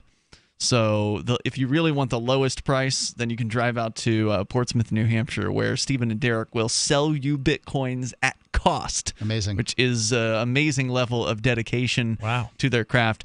There's limits on the amounts that they'll let you buy, because otherwise we'd just go over there and buy them. But no, I did that recently, and it's just gone up since then. There hadn't been a big correction. So no, it keeps going up. Even though I spent a lot more, than it was worth at the time, I'm okay now, just after a matter of hours. But will you be okay 10 days from now when the big fork happens? Right now, Bitcoin is not quite at its record high. It hit a record within the last 24 hours. Looks like, according to BitcoinAverage.com, of about $7,608. So it did cross through the $7,600 threshold, which is, again, another record high for the Bitcoin currency. All the while, behind the scenes, the drama and the civil war continues, which isn't particularly civil, at least in the language that is being used between its participants. According to Bits, World War Geek. According to Bits Online, which is apparently a Bitcoin-related news site, 3 more original signers of the so-called New York Agreement have now withdrawn their endorsement as of a couple of days ago, according to a site that is dedicated to tracking the agreement's overall support. The 3 signers are OB1, Civic, and Bitso. These are the teams developing Open Bazaar, which we've talked about here on Free Talk Live, a decentralized shopping application, basically, that allows anybody to sell their wares online without having to go through some sort of gatekeeper. So in theory, you could sell whatever it is you wanted on that system, and it's an interesting concept. And I think one of their developers actually lives here in New Hampshire. Civic, who we've talked to Vinny Lingham from Civic here on Free Talk Live from one of the Bitcoin conventions in the past. I think he was at D10E when we were interviewing him. Civic is a blockchain-based identity theft kind of protection company, I think. Works. I mean, it's worked for me. I've been on it for some time. And then there's Bitso, which is a Mexican-based Bitcoin and Ether exchange. So we've interviewed Jose Rodriguez on this show. As a matter of fact, I spoke with him while we were at the Texas Bitcoin Conference. He mentioned nothing about this plan. Why would he tell you? Why wouldn't he? We shared a hotel room. Maybe they wanted to keep it under wraps. Well, I don't think he probably considers it particularly consequential. What, withdrawing from the agreement? Yeah, I guess. Well, if it's not inconsequential, then why do it? I mean, obviously there's a reason to do it. They're sending a message saying, we don't support this upcoming agreement that we had agreed to back in May. Additionally, the Satoshi Labs CEO Pavel Rusnak tweeted out the news earlier this morning, adding the hashtag #No2X, a sort of rallying cry for opponents of the agreement. Thus far, a total of 21 original signers of the New York Agreement have dropped their support for SegWit2X. I didn't realize that it had been that many, including those who have withdrawn their endorsement in favor of Bitcoin Cash. Now, again, Bitcoin Cash is what came out back in August when the very first historic split of Bitcoin occurred. It's a significant percentage of major supporters reneging on the deal. According to the story here, about 38%, according to one estimate, a percentage that could vary depending on the source. It's optimal for hard forks to be reached by consensus, with a supermajority of miners agreeing to the rule change, because this way negative economic side effects can be minimized. Thus, even a small number of miners going rogue could have potentially serious implications for the future of Bitcoin. However, despite an increasing amount of signatories dropping their support publicly, the percentage of blocks signaling support for the New York Agreement still stands at around 83% as of around press time. So we're seeing, with 10 days to go here before the ostensible split, this big one, like the one that happened back in August, wasn't nearly as contentious as this one. The one that happened back in August, we were worried about, I think, to some extent. We didn't know what exactly was going to transpire. Turned out everything was great. Bitcoin Cash was born. $5 billion of wealth was created out of thin air, basically. And everybody who held onto their Bitcoin prior to the fork ended up afterwards with the same amount of Bitcoin Cash that they could do whatever they wanted with, sell it or trade it or, whatever, save it. and everybody ended up ahead who had Bitcoin prior to the fork. Will the same thing happen this time, though, is really the big question. Yeah, so my thoughts on it are that basically the people who wanted bigger blocks got their bigger blocks with Bitcoin Cash. So they're not pushing nearly as hard for the SegWit 2X, which was supposed to be SegWit, segregated witness, with the bigger block. And the people that want segregated witness tend to be small blockers. So they're happy with the way things are now, where essentially, agreements were made, but whatever, agreements, we don't care. We're just going to go ahead and do whatever we want. Now that we got what we want. Now, if this was an agreement with which I was involved as one of the parties, I would be very, very upset with anybody who withdrew. I mean, essentially, you wanted segregated witness, you got segregated witness, and now you're saying you don't want to do the 2 blocks? I find that to be disingenuous. Well, and you would be able to choose to not do business with those people ever again in the future. But at the same time, you can also understand that things have changed since May. I mean, this agreement, we're talking about the internet here. 6 months in internet time is a long time. There's a lot of developing and changes and things like that that can happen in that time frame.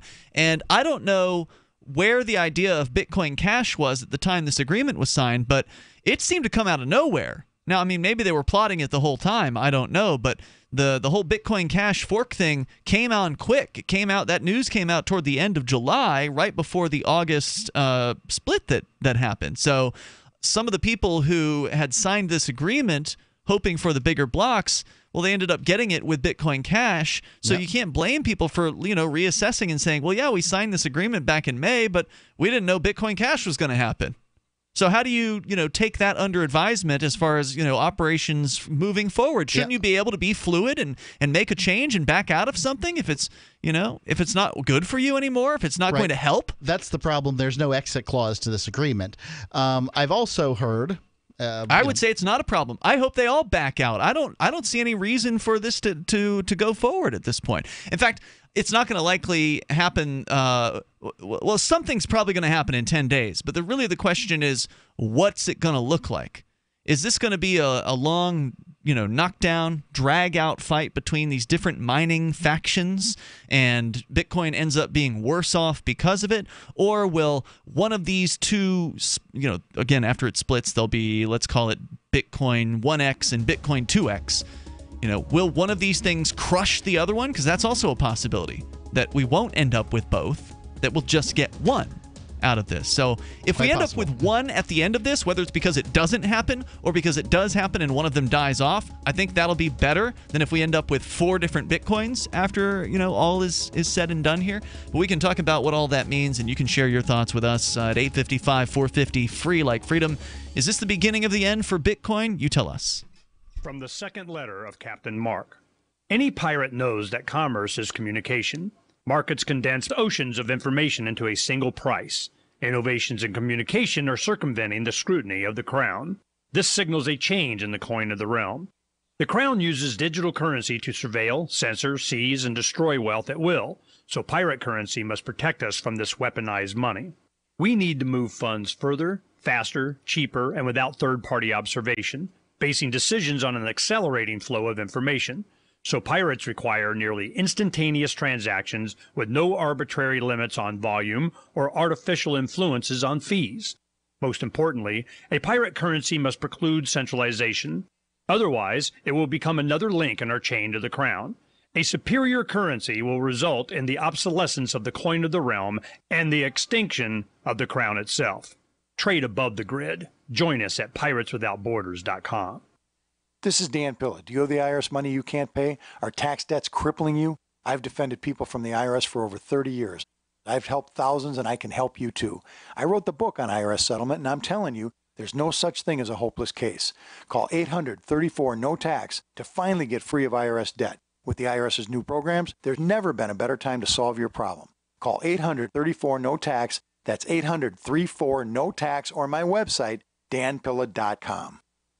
Katie Armor has been on a mission to manufacture the most comfortable body armor on the market, and we've succeeded. With the release of our CQB technology, we now offer the most comfortable concealable rifle threat body armor available. Things may look good now, but what if you need added protection? Get your very own concealable rifle threat armor today at katiearmor.com. And for a limited time, get all plates at wholesale pricing only at CATIarmor.com.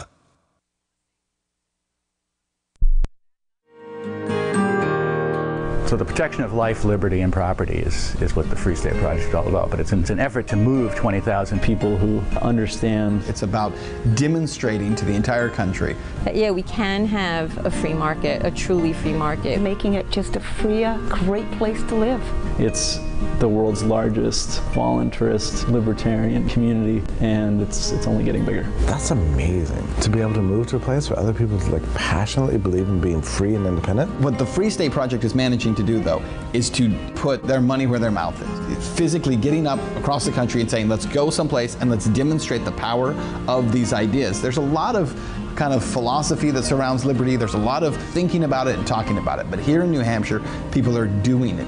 101 Reasons Liberty Lives in New Hampshire, a documentary by Free State Project Early Movers. Watch it free at 101reasonsfilm.com. 101reasonsfilm.com. The three most important things you can do for Free Talk Live are: 1, share one episode a week on Facebook or in some other social networking site. 2, buy the things you buy online through shop.freetalklive.com. 3, give $5 a month to the AMP program. It's my firm belief that Free Talk Live's AMP program is the best use of your charitable dollar among liberty-oriented organizations. Support all the organizations you love, but make sure you give $5 a month to AMP at amp.freetalklive.com.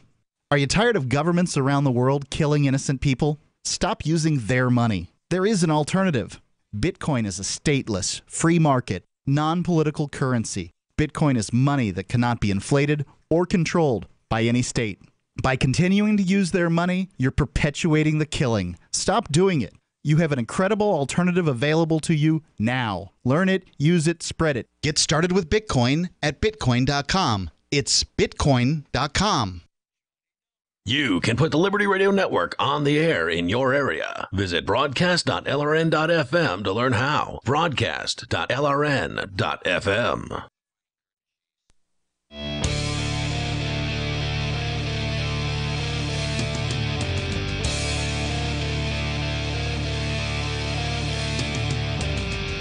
This is Free Talk Live, and you can bring up anything that you want. It's the live Sunday edition of the program. Our toll-free number is 855-450 free like freedom. That's 855-450-3733. With you tonight, it's Ian, Jonny Ray, and Mark. We're talking about the most important thing in the world of money right now, and that is Bitcoin, and what is going to happen within the next 10 days, or in the next after 10 days, once this split ostensibly occurs, this schism, this fork into, again, another two competing Bitcoins. But we already have two other competing Bitcoins that have already forked off within the last 3 months. There's Bitcoin Cash that happened in August, and then Bitcoin Gold that happened at the end of last month, although nobody can really get or trade Bitcoin Gold right now. It hasn't even really finished happening yet for some reason. I don't even know what the reasons for that is. It's sort of a catastrophe. I went to look it up on, what's it called, CoinMarketCap, and it's not listed. Yeah, because it doesn't really exist quite yet. So we don't know what's going to happen with Bitcoin Gold, and nobody really cared in the first place. But this SegWit 2X thing that is scheduled to happen in 10 days could possibly tear Bitcoin apart at the seams. And, you know, what does it all mean? We'll tell you about it coming up here. If you want to learn more about Bitcoin, though, you really ought to go to bitcoin.com. It's a great resource for those who might be brand new to cryptocurrency and Bitcoin, and of course, Roger Ver over there, longtime fan of Free Talk Live. He's one of the guys involved over at bitcoin.com. So we love bitcoin.com. They've got some great news there. You can go to news.bitcoin.com to get the latest on what's happening with Bitcoin. And, of course, they'll be following this situation very closely over at the news side of the site at bitcoin.com as we go to Dan. He's in Nebraska listening online. Hello, Dan. Hey, Ian. Hey there. Hey, Mark. Hey, sorry. Johnny Ray. Go ahead. Johnny Ray. Okay. So I kind of called in with a frustration related to what you're talking about tonight with the Bitcoin. Yeah. I feel kind of like it would be a lot better for the progression of like the future economy if Bitcoin were to just get replaced by other things. I think that's the advantage it has over like all the other coins, while having like such high fees and while splitting up and ruining its credibility is just hurting it's making it harder for me to not only convince myself to buy more crypto of any kind, but also to try to convince other people, or at least, bump it to them, because I'm not really like hard on pushing people into it, but I sure like to bump, cryptocurrencies that I personally like Dash or Zcash or ones like that. So, and, honestly, it crosses my mind every day that I should just get rid of all my Bitcoin, but then I look at it and it turns out that to turn it into anything else, I'm going to pay like $5, and that kind of pisses me off. So I just feel like I'm at a loss, and that'd be much better if their monopoly on, not their monopoly, but, they're taking over so much of the press and so much of the action. It They're just sucking needs to the go. air out of the room. They are. That's exactly it. What do you mean? What does that mean? They're sucking the air out of the room? Basically, there's there's no conversation going on about cryptos of other sorts. Bitcoin, as Sure. I have alluded to many times, is the Model T of cryptocurrencies. There's nothing. I mean, the Model T was a fantastic and revolutionary car. The way that Ford put that together with the assembly line and stuff, it made it possible for the average person to, have freedom in a way that they hadn't had freedom before. It was an incredible invention, but you wouldn't drive one today. No, you'd be crazy. Pretty much every cryptocurrency that has come out since Bitcoin is an improvement on, the concept. So Yeah, but they don't have the market share. They don't have the penetration. Agreed. But name recognition isn't technology. No, that's true. That's true. But unfortunately, when it comes to marketing, that's all that matters. It matters. People knowing what your thing is versus all of the other things out there. Dan, so you're saying you're frustrated by the situation with Bitcoin because of the insane fees. How can anybody who's sane actually recommend this to somebody else? And I agree, you can't. It's getting to the point. I just had somebody email me today because a year ago we were running radio ads giving away $5 worth of Bitcoin to anybody who responded to the ads, and this guy said he saw that on because I did make a TV version of it. He said he saw it on the local cable access channel here in town, and he wanted to see if he could still get the $5 worth of Bitcoin. And I'm going to tell him, yeah, I'll send you the $5 worth, but you really can't do anything with $5 worth of Bitcoin at this point. If you want to go in and you want to buy something from the corner store here in Keene, New Hampshire, which does accept, it's called Corner News, it does accept Bitcoin, and they've accepted it since 2013. You want to buy a $1 soda? Well, get ready to pay $3 or $4 in fees, maybe even $5 in fees, just to buy that $1 soda. And there are actually people out there who think this is a good thing. Well, they think it's a good thing because they don't believe that Bitcoin can be a currency.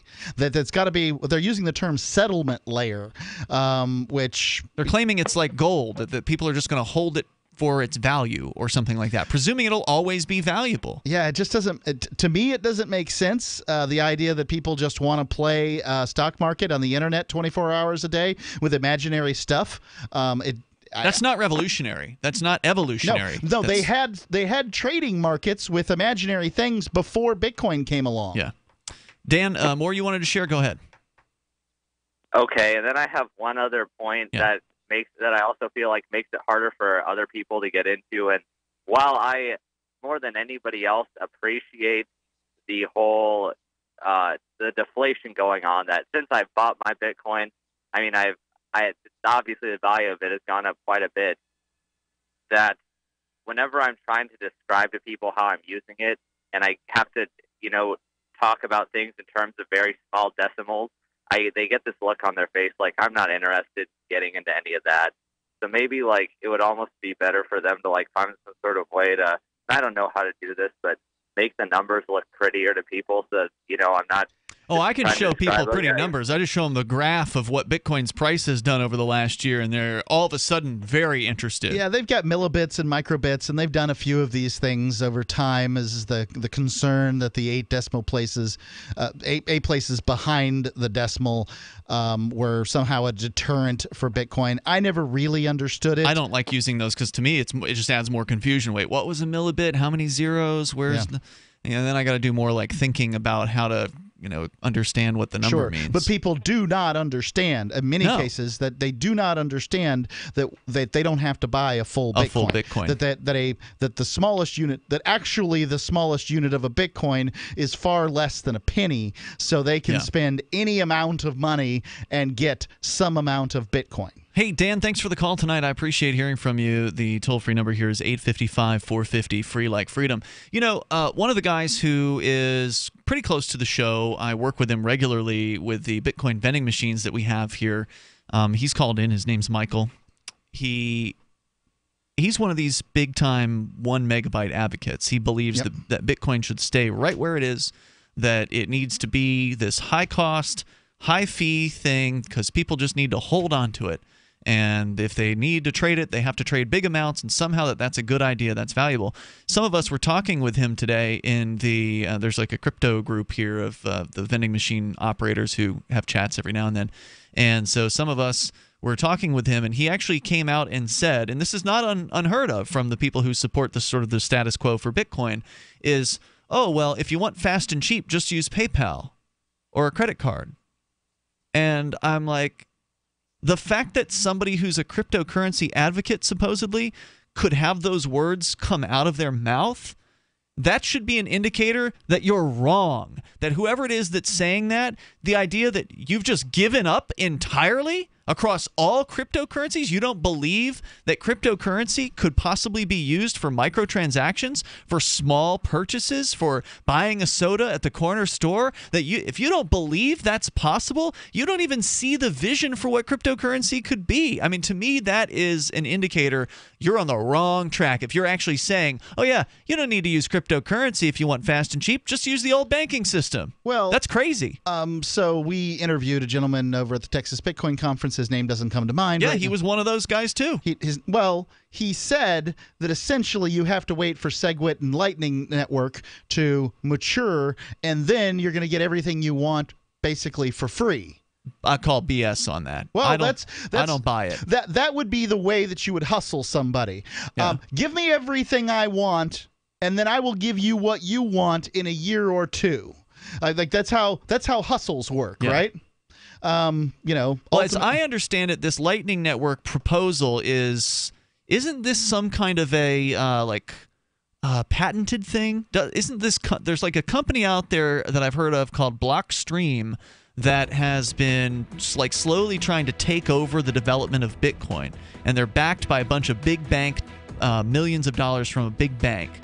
And don't they have some kind of patented off-chain scaling process that they want to implement to where people will have to rely on them to get these supposedly quick transactions? I think they do have a collection of patents, and they're backed by maybe an insurance bank. There's more coming up here in moments. Hour number 3 is on the way. 855-450 free. BuySellMakeOffer.com is better than ever. I'm Pat Matthews here to tell you that BuySellMakeOffer.com, the revolutionary site for buying and selling anything and everything, just upped the ante. Go right now to BuySellMakeOffer.com and click the Sign Me Up button. When you do, you'll get the first month free, and then it's just $9.95 a month to be a member forever. And you don't need a credit card for the initial setup. Create your own store on the site and sell whatever you want, as long as it's legal, however you want, and sell an unlimited number of items. Create your own intro video to describe what your store is all about. Use Skype to see who you're buying from or selling to. Sell unused household items, as well as antiques, cars, televisions, collectibles, real estate. The possibilities are unlimited. Use social networks to promote your store right from our site. Remember, there are never any fees, no matter how much you sell. Become a member today. I'm a member. Get all your friends to sign up, too. This could become a great business for you. Sell whatever you want for the first 30 days, free at BuySellMakeOffer.com.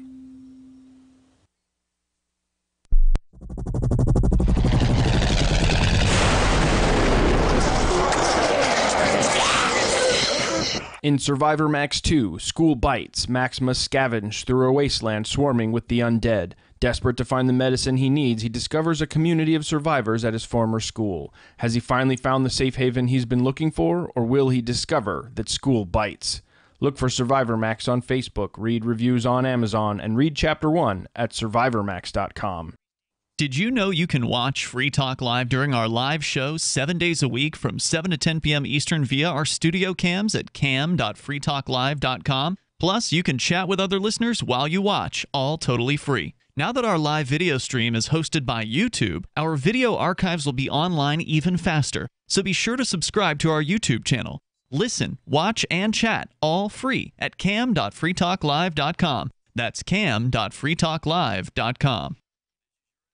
You're listening to the live edition of Free Talk Live. Hour number 3 is next after the news here on the Liberty Radio Network at LRN.FM. From Keene in the Shire, the Liberty Media capital of the world, this is Daryl W. Perry, host of FPP Radio News for Sunday, November 5th, 2017. Silver is trading at $16.85 per ounce. Gold is valued at $1,270 per ounce. Bitcoin is trading at 2.3 cents, and the average price of Bitcoin is $7,554. Antiwar.com reports the ambush on October 4th along the Niger-Mali border left 4 U.S. Special Forces killed and revealed to the U.S. public and Congress for the first time that some 1,000 U.S. troops were on the ground in Niger. After a month has passed, what else have we learned? Very little, as it turns out. Niger and the Pentagon continue to offer radically different versions of what happened on that day, as well as the circumstances in which the U.S. troops were left behind in the evacuation, something U.S. officials initially insisted could not have happened. Nigerian officials say this was an operational mission, but one in what was not considered enemy territory, intended to detain a suspected recruiter for the Islamic State. Pentagon officials say none of that happened, and there was absolutely no intention to kill or capture anybody. What the Pentagon is saying happened continues to vary day to day and sometimes hour to hour, but officials continue to insist that the investigation into the incident is ongoing and that a final version will be released in a few weeks. Until then, anything the Pentagon says happened seems to be a wild guess and subject to revision. U.S. officials are also saying the size of the deployment in Niger, which went from an unspecified number of U.S. trainers to 1,000 combat troops without anyone being informed, is likely to grow further. Whether we'll hear about that when it happens remains to be seen. FPP Radio News is brought to you by Bitcoin Not Bombs. Bitcoin Not Bombs is a launching pad for nonprofits and social entrepreneurs into the financial freedom of the Bitcoin economy. Bitcoin Not Bombs is fully committed to being the hub of the nonprofit sector of the Bitcoin economy, maximizing the potential cross-promotion of all our clients and commercial partners. To learn more, visit bitcoinnotbombs.com. UPI reports Sears Holding has plans to close 63 more stores in late January, continuing their recent cost-cutting measures. The closings include 18 Sears and 45 Kmart stores, according to the company, in a release that listed the stores to shut their doors. The company notified employees of the closings on Thursday and plans to keep the stores open through the holidays, but liquidation could begin as early as next Thursday. The company said in a release, Sears Holdings continues its strategic assessment of the productivity of our Kmart and Sears store base and will continue to right-size our store footprint in number and size. In the process, as previously announced, we will continue to close some unprofitable stores as we transform our business model so that our physical store footprint and our digital capabilities match the need and preferences of our members. Sears Holding currently operates 1,250 Sears and Kmart locations. Earlier this year, Sears closed nearly 350 stores. In 2016, it reported an operating loss of $2.2 billion. Since 2011, Sears has lost more than $10.4 billion. Earlier this year, the company sold Craftsman tool brand to Stanley Black & Decker and ended a century-old partnership with Whirlpool. In 2004, Kmart Holding Company bought Sears Roebuck & Company for $11 billion and changed the name to Sears Holdings. Sears was founded in 1886 as a mail-order catalog company and opened its first retail location in 1925 in Chicago. For over 40 years, Roberts & Roberts Brokerage has been a trusted source for buying and selling precious metals like gold and silver. And as a Bitcoin-preferred business, Roberts & Roberts Brokerage has removed the minimum purchase amount for all orders paid in the digital currency. Call Roberts & Roberts Brokerage today for knowledgeable advice on buying and selling precious metals and a forward-thinking approach to new technologies. 800-874-9760 or visit online at rrbi.co. Reuters reports a recent deadly truck attack in New York could not deter blind Japanese runner Toshiaki Ito from joining 50,000 fellow competitors in the city's marathon this Sunday. As he picked up his race number, Ito said, "I will not be defeated by it." Holding his white cane, Ito, who will run with a sighted guide, said through an interpreter that while the attack gave him a little trepidation, he is definitely running. He is far from alone, according to organizers of the annual race, who said runners were defying concerns to join the world's biggest marathon. The New York City Marathon has been canceled only once in its 47-year history, that being in 2012 following Superstorm Sandy's devastating hit to the region. This has been FPP Radio News, online at fppradio.com.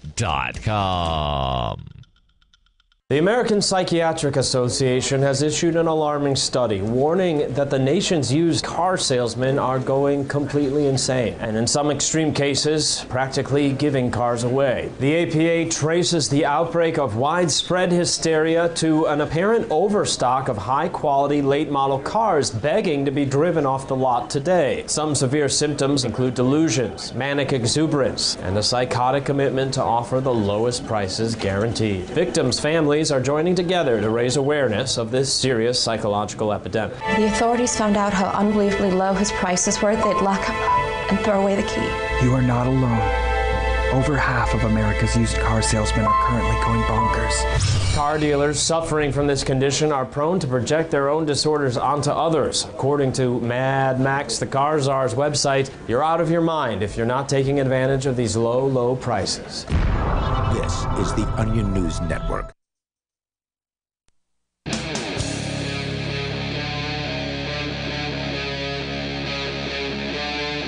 Free Talk Live.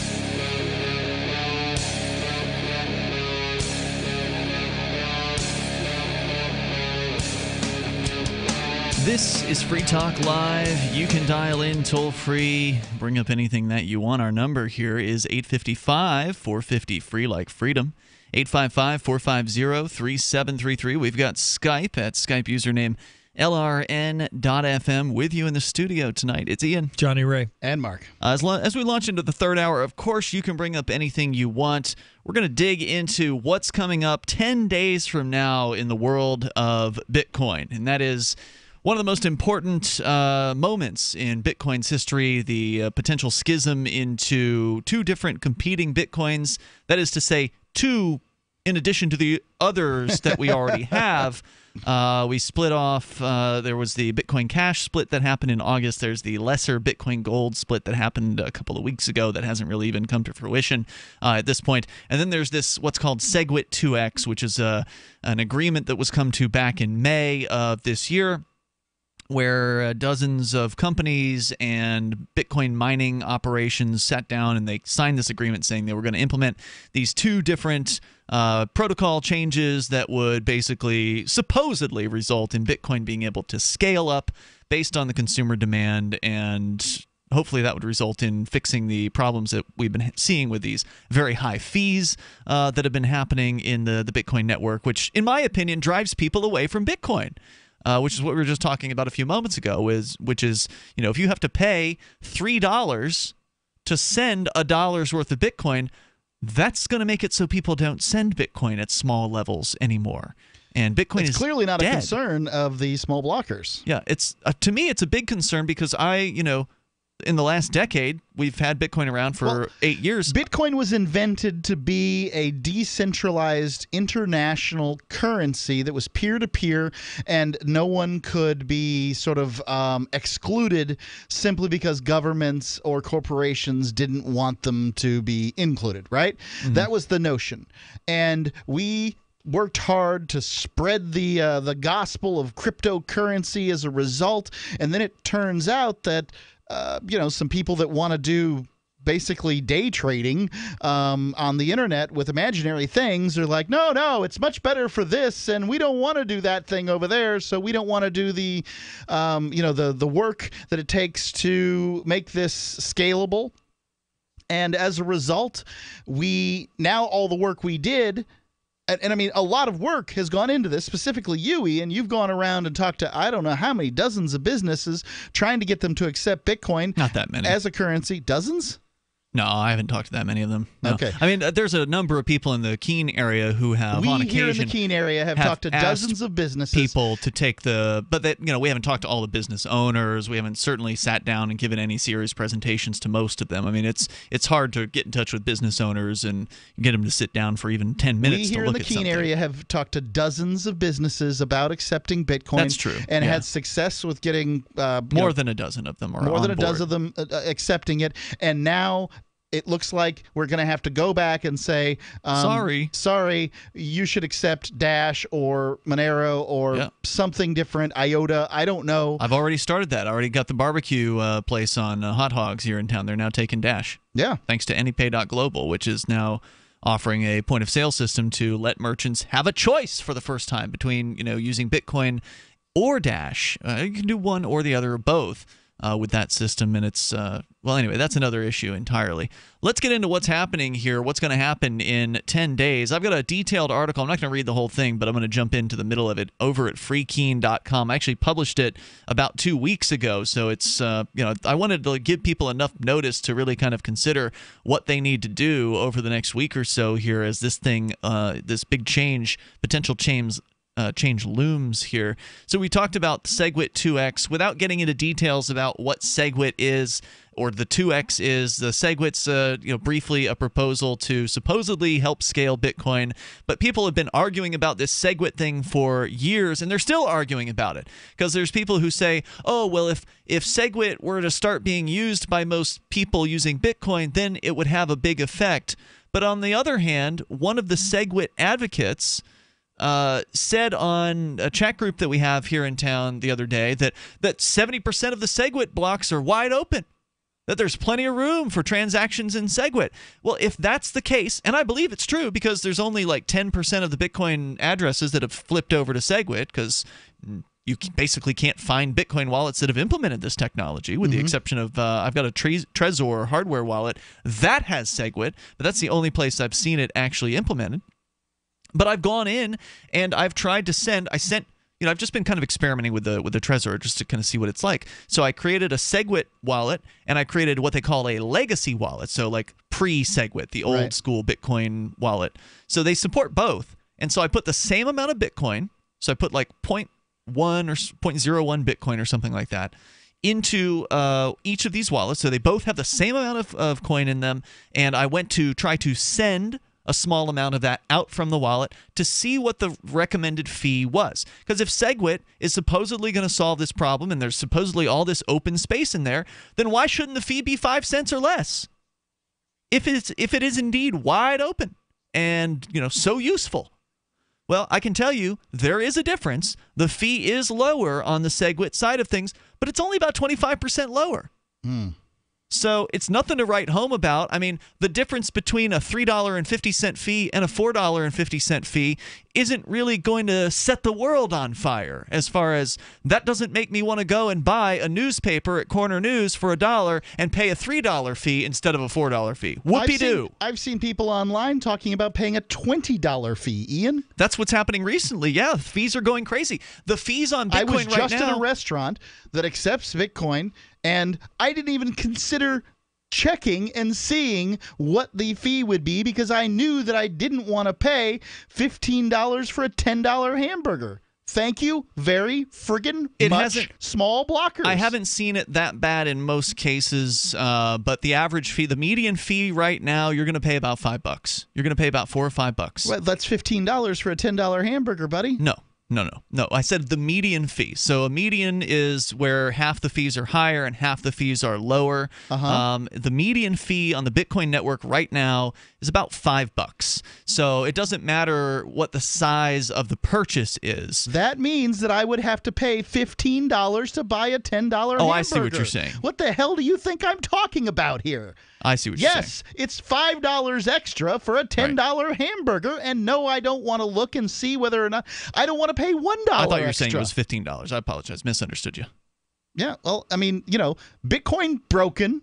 Yeah, it's broken. Until they fix it. And these people say it's fine. And the people who there are people out there who just think this is just peachy.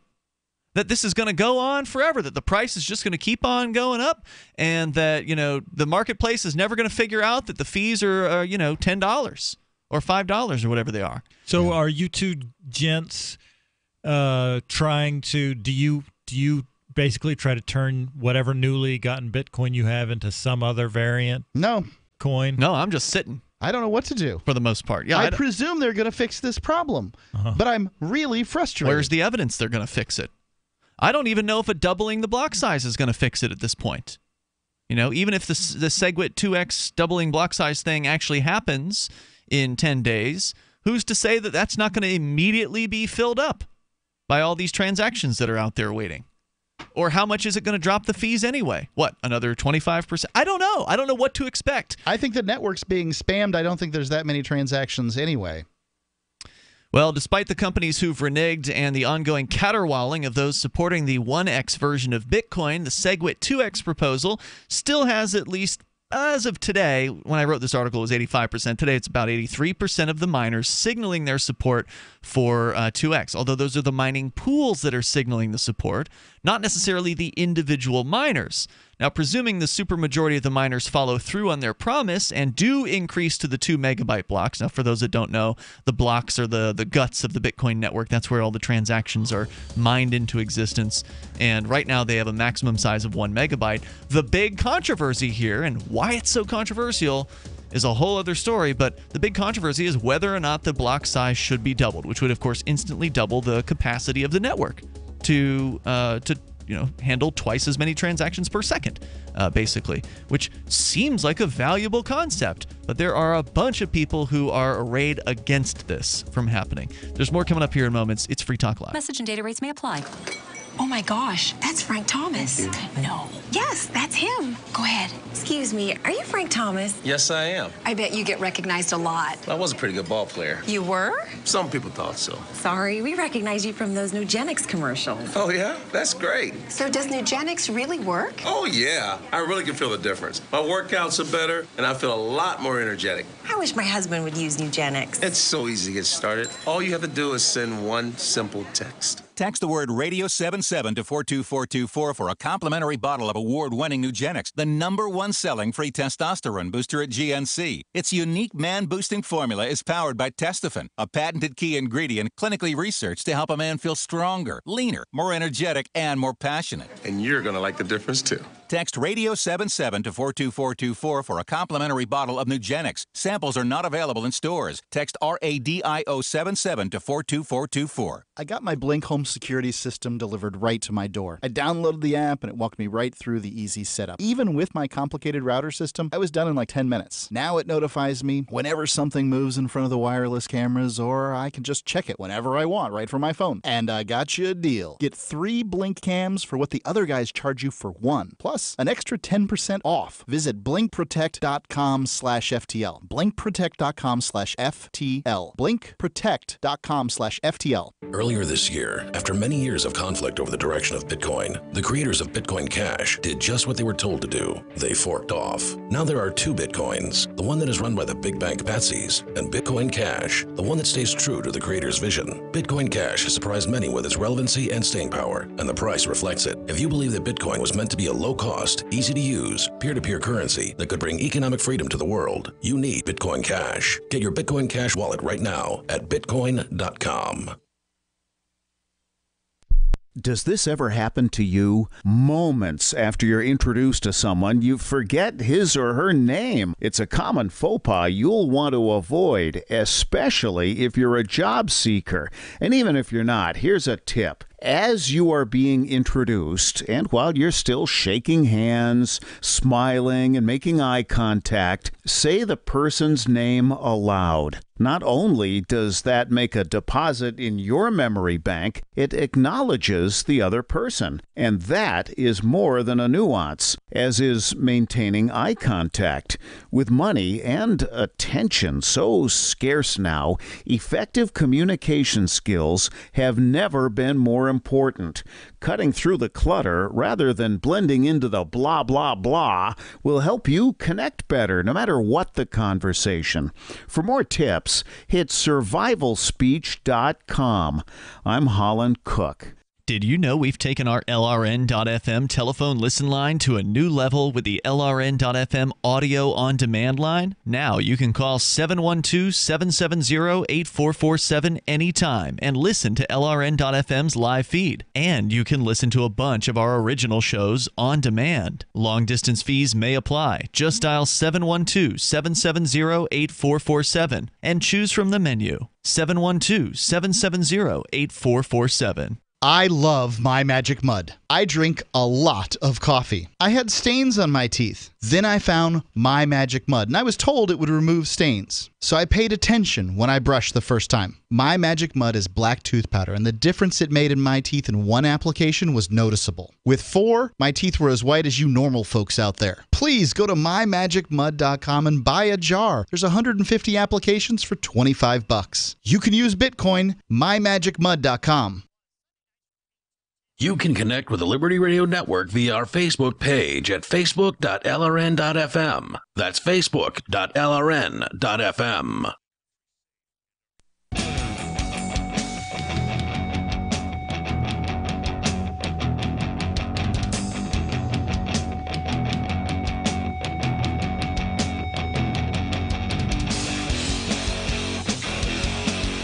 This is Free Talk Live, and we invite you here. You can dial in toll-free, 855-450-FREE like freedom.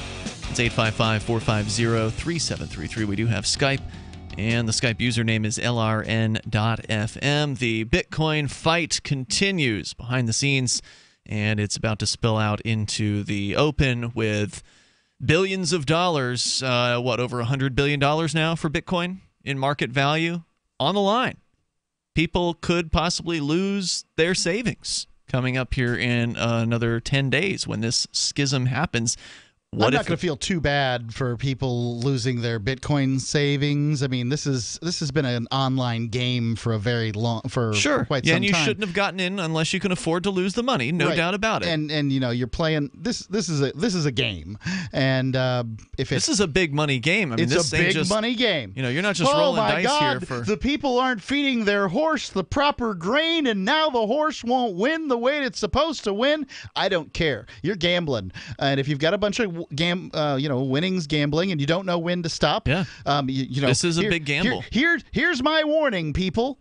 If you don't have the guts to lose everything that you've gained in Bitcoin, cash it in, turn it into Federal Reserve notes now, because you weren't in this for the right reasons anyway. The reason Bitcoin was created is because the Federal Reserve, the international banking system, is a scam that's been perpetuated upon mankind in some form or another for millennia. At this point. But now the intention is to rip the guts out of the working man and hand them over to the rich. It's been done time and time again. And if you're not in Bitcoin to crush that, you're an interloper, and screw you and your money. A lot of the people behind Bitcoin are not in Bitcoin for those reasons. They got into Bitcoin to take it over, it seems like. To turn it into this thing they call a settlement layer, which sounds boring as hell. They don't even advocate using Bitcoin, and you couldn't possibly use Bitcoin for any small purchases these days because the fees are so out of control. It is just so disappointing to see what has happened to Bitcoin and what is going to transpire over the next few weeks, because there are still a lot of people who adhere to that original vision of Bitcoin that you were talking about, Mark, the one that is designed to take down the Federal Reserve, the central government banking monies that we've seen all around the globe be such a failure with inflation and all the problems that surround it. Some of those people are going to make a play here in about 10 days, and there's a big fight that is brewing. And as I point out here in the story over at freekeen.com, when Bitcoin does do its hard fork here in about 10 days into this what's called the SegWit 2x, supposedly 80% of the miners say they're going to go with the new forked SegWit 2x version, the 2x Bitcoin with a doubling of the block size. But we don't really know. There's no guarantee it'll play out like that, but maybe that's what's most likely to occur if you take the signaling as any kind of evidence. But again, the mining pools can signal one thing, but the miners themselves can go and do whatever they want to do, which means the miners themselves get to ultimately decide what it is that they focus their mining power on. So we don't know what's going to transpire, but here are a few different options. Here's one of them. SegWit 2x, let's call it Bitcoin 2x from here on out, pulls so much mining power away from the original Bitcoin, the 1x, Bitcoin Core, that Bitcoin Core's network slows to a crawl and is no longer able to mine blocks once every 10 minutes, which is the typical Bitcoin block mining time. Okay. Drastically delaying transactions and shooting up the fees on the already congested Bitcoin Core network. The remaining miners on Bitcoin Core, being interested primarily in profit, not politics, jump ship and start mining the most profitable chain, in this case, what might be Bitcoin 2x. At this point, the old 1x chain is in danger of becoming useless due to super slow blocks and the fact that the Bitcoin Core network's mining difficulty adjustment only comes once every 2016 blocks. When blocks are found every 10 minutes, the standard for Bitcoin, 2016 blocks takes about 2 weeks to happen. Okay. But if blocks are only coming once an hour, or even less often, say once every day or a few times a day, reaching that 2016 mark for that difficulty adjustment could take quite a while. And by that time, how many of the miners will have bailed out and moved to Bitcoin 2x? Faced with near certain demise as is, the Bitcoin Core programmers could perform a hard fork of their own to make mining easier, and who knows what else, though this would go against all the things they've said publicly about how bad of an idea hard forking is. There are many potential variants just within this one possible future. So that's one option, that the SegWit 2x fork garners enough mining power to really dominate the old chain and possibly even snuff it out of existence. Another option is the fork happens, but due to last-minute reneging by mining companies or individual miners in the mining pool staying with Bitcoin Core 1x, a dead heat develops between the total mining power of the competing chains, with blocks coming slower on both sides as a result. And who knows how that will turn out. Because there's also another wild card in this that I did not talk about in my article, because this is more recent news. The folks behind Bitcoin Cash, the miners who are supporting this other thing that does have bigger blocks already, it has 8 megabyte blocks instead of 1 megabyte blocks, or up to 8 megabyte. They're talking about mounting an attack during this fork as well, trying to recruit miners into mining the Bitcoin Cash. Mm-hmm. And it's certainly possible that if there's a slowdown between the 2x and the 1x mining to where those blocks are coming slower, while Bitcoin Cash blocks are just coming out normally, because they're actually going to have their own hard fork in like 7 days, which will make it so the Bitcoin Cash network actually works better. They're going to make their difficulty adjustments every single block instead of what they were. So they're going to hopefully even out the sort of the swings in difficulty that they've been having trouble with over the last 3 months. And also Bitcoin Cash has the emergency difficulty adjustments. That's what they're changing. Okay. So they're changing that to having the adjustments happen every single block.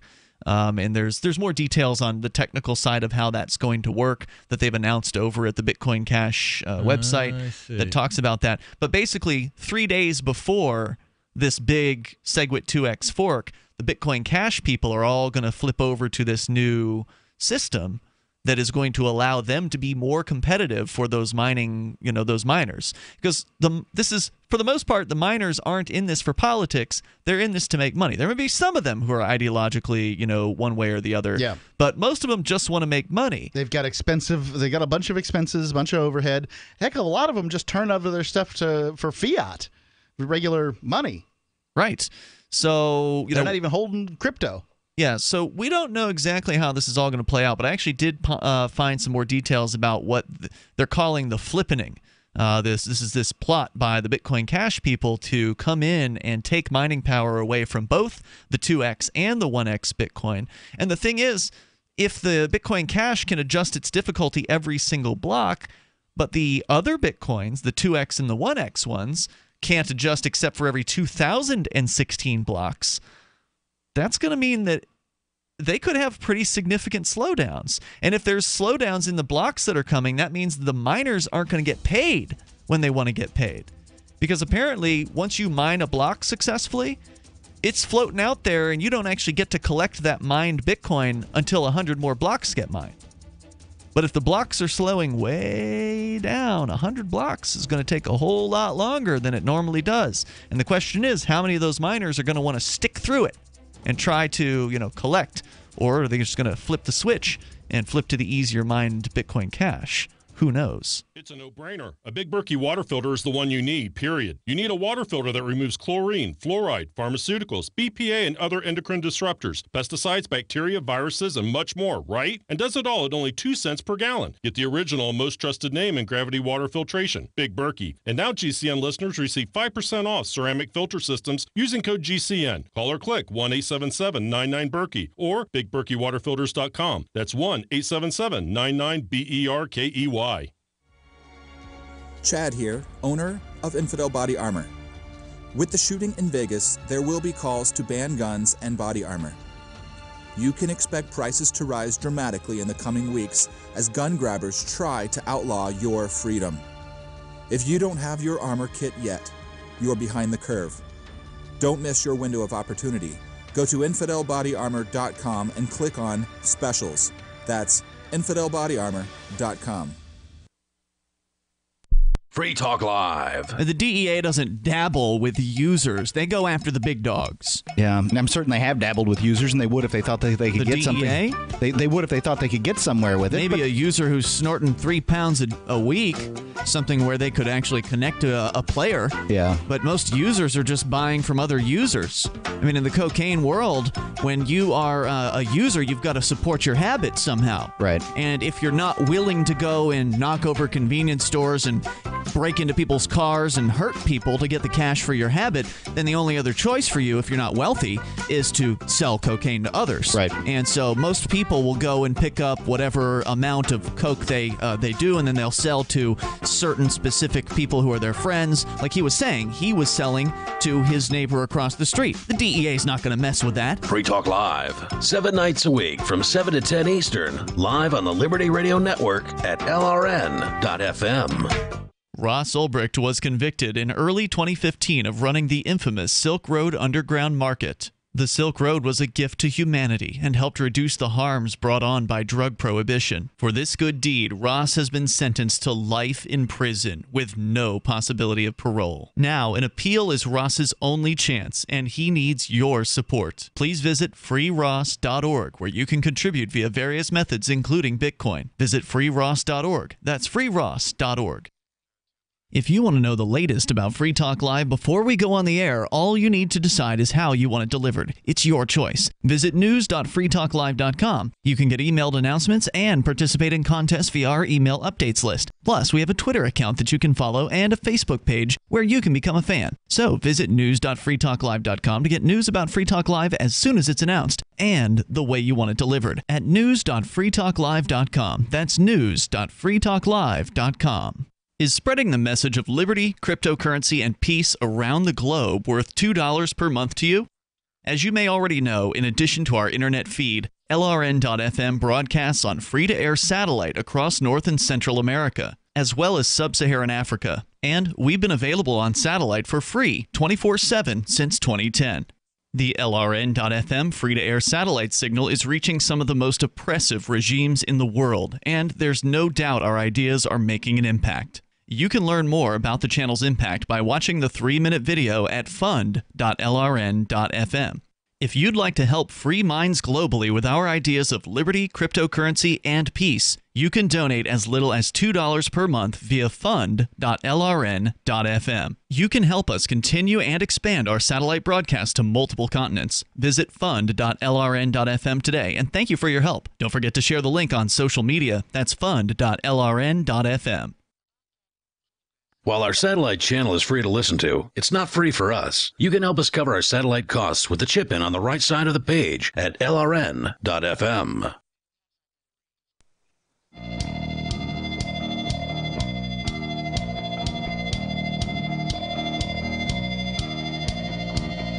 This is Free Talk Live, and you can bring up whatever you want. Our number here, 855-450-FREE like freedom. We're talking about the Bitcoin war that is happening behind the scenes between the advocates of SegWit, as it is called, segregated witness, the advocates of the big blocks versus the small blocks. These are all technical terms that really don't matter for the ultimate discussion that we're having. The fact is, people are in firm disagreement over how to scale up Bitcoin, the world's most popular and successful and incredibly amazing cryptocurrency to ever hit the scene. It is a mess right now. The price is at record highs over the last 24 to 48 hours. Bitcoin, from just its price perspective, you would say is a tremendous success. But it's basically doubled in 30 days. It sure has. It just keeps going up. It's amazing to watch it. Even while behind the scenes, it's broken. You can't spend Bitcoin without sending along a tremendously large fee that, in the case of people in, let's say, Africa or other poor nations, the fees are multiples of what those people make in a day. That is taking Bitcoin and the amazing things that it can do out of the hands of billions of people here on Earth. They simply cannot afford to simply send a transaction on the Bitcoin network. And people like us, we're getting to the point where it's just getting too burdensome for even us to justify spending $2, $3 per Bitcoin transaction. It doesn't seem like there's any relief on the horizon. But coming up in 10 days, there's going to be this split, another potential schism in the Bitcoin network that could result in two more competing Bitcoins out there, the Bitcoin 1X and the Bitcoin 2X, as you might call them. And so what's going to happen as a result of this? Well, there are countless potential scenarios, but I tried to boil it down into, three basic ones. One is that So you're the author of this article? I've read some excerpts from the article, but it was a 2,000-word article I wrote just kind of explaining what's going on, the history of it, and we've talked about most of it, so I haven't just read it straight off here. But in this section of the piece where I talk about some potentials of what could happen after this fork, one of them is that the 2X miners, they dominate and they, possibly crush out the old 1X Bitcoin because they get the super majority of the hashing power behind them, and the old Bitcoin just slows to a crawl and nobody's finding any blocks anymore because all the mining power left. In which case, what does that mean for the future of all those people who had those 1X Bitcoins? I mean, that's money that's just going to disappear. When Roger Ver was on this show, doing an interview a couple of weeks ago regarding this, he suggested that Bitcoin Core, or Bitcoin 1X, as you've mentioned here, was going to change its programming in some way. At the last minute, to stay alive. In order to basically, make to stay alive. The difficulty wouldn't kill them as you said it would here. Right, yeah, this is a theory. I don't know if it's actually going to occur, but the theory is that the Bitcoin 1X people will make a last-minute Hail Mary to change their proof-of-work algorithm so the average person can get in there and mine that, and they'll make it easier to mine, which is what they would have to do if it was about to be snuffed out. So that's a possible, last-minute change for them to try to keep their thing alive. The other thing is where they just fight, and there's like 50% of the miners on one side and 50% or so on the other, and then they're constantly fighting over who's got the biggest hash rate and which one of them is the most profitable. But they both will suffer in that circumstance, because the thing with Bitcoin is there's a certain difficulty of mining that goes up over time. Typically, as long as people keep entering into the mining game, the difficulty goes up. But the difficulty can go down. It's just it has to wait until it reaches one of these certain sort of reassessment points where the difficulty adjusts based on how many people or how many miners are powering into it. And the question is, how long will it be before that adjustment phase hits? It could be quite a while after this schism happens. So that may be enough time to where both of these chains end up getting hurt. The price ends up going down on both of them. I mean, there's so many different things that could occur here. And then there's a third basic option. And again, there's a bunch of sub-potentials in all of these. But the third option is that the Bitcoin 2X camp, for whatever reason, ends up with a violated agreement and a minority of the mining power. Their blocks come super slow. As described previously, they're stuck, and they may have to abandon their plan. Do they then return to mine the Bitcoin Core 1X, or do they then move their mining power behind Bitcoin Cash? Whichever is more profitable. Which has already increased their block size back in August and have since then mined blocks as large as 8 megabytes. What about Bitcoin Gold, this other minority hard fork that just occurred? It seems to be pretty much irrelevant. And we've already seen, as we mentioned earlier in the story about the companies that have reneged on their agreement for this 2X, SegWit 2X thing, some of those companies have announced that they are going to not do the 2X in favor of the 1X Bitcoin, but others have announced that they're going to support Bitcoin Cash instead. So we've got these companies that were in this agreement going in different directions. And how all of this is going to transpire once the shoe drops and this fork happens is anybody's guess. Now, some people are, they think they know what's going to happen. So they're betting on Bitcoin Cash, or they're betting on, Bitcoin 1X, or they're betting on SegWit 2X. And I'm like you, Mark. I'm just like, I don't know what's going to happen. So I'm just going to hold and watch and wait and see what transpires here. Amazing. But if you want to, protect yourself in this circumstance, there are some things that you will need to do. Well, if you buy Bitcoin, such as it is, legacy Bitcoin now, within the next 10 days, yeah, then and presuming one of the two Bitcoins wins, you'll be fine either way. You'll still have one of those two. That's true. But we don't know what's going to happen, and that is not necessarily a safe presumption that one of those two Bitcoins will win. It seems unlikely that they'll both end up dying, but one of those two may end up dying, and Bitcoin Cash could rise. I mean, the Bitcoin Cash supporters, they've got an interesting plan here. In fact, there's a piece over at Reddit on the /BTC Reddit written by someone calling themselves Block the Stream, where he claims or she claims that the 1 megabyte Bitcoin just simply cannot survive. And then they go into a detailed explanation of why that is, basically saying that the miners are selfish. They want to make billions and protect the millions they've already invested. Miners will make the choice that makes them the most money. This isn't an attack. It's just how Bitcoin was designed.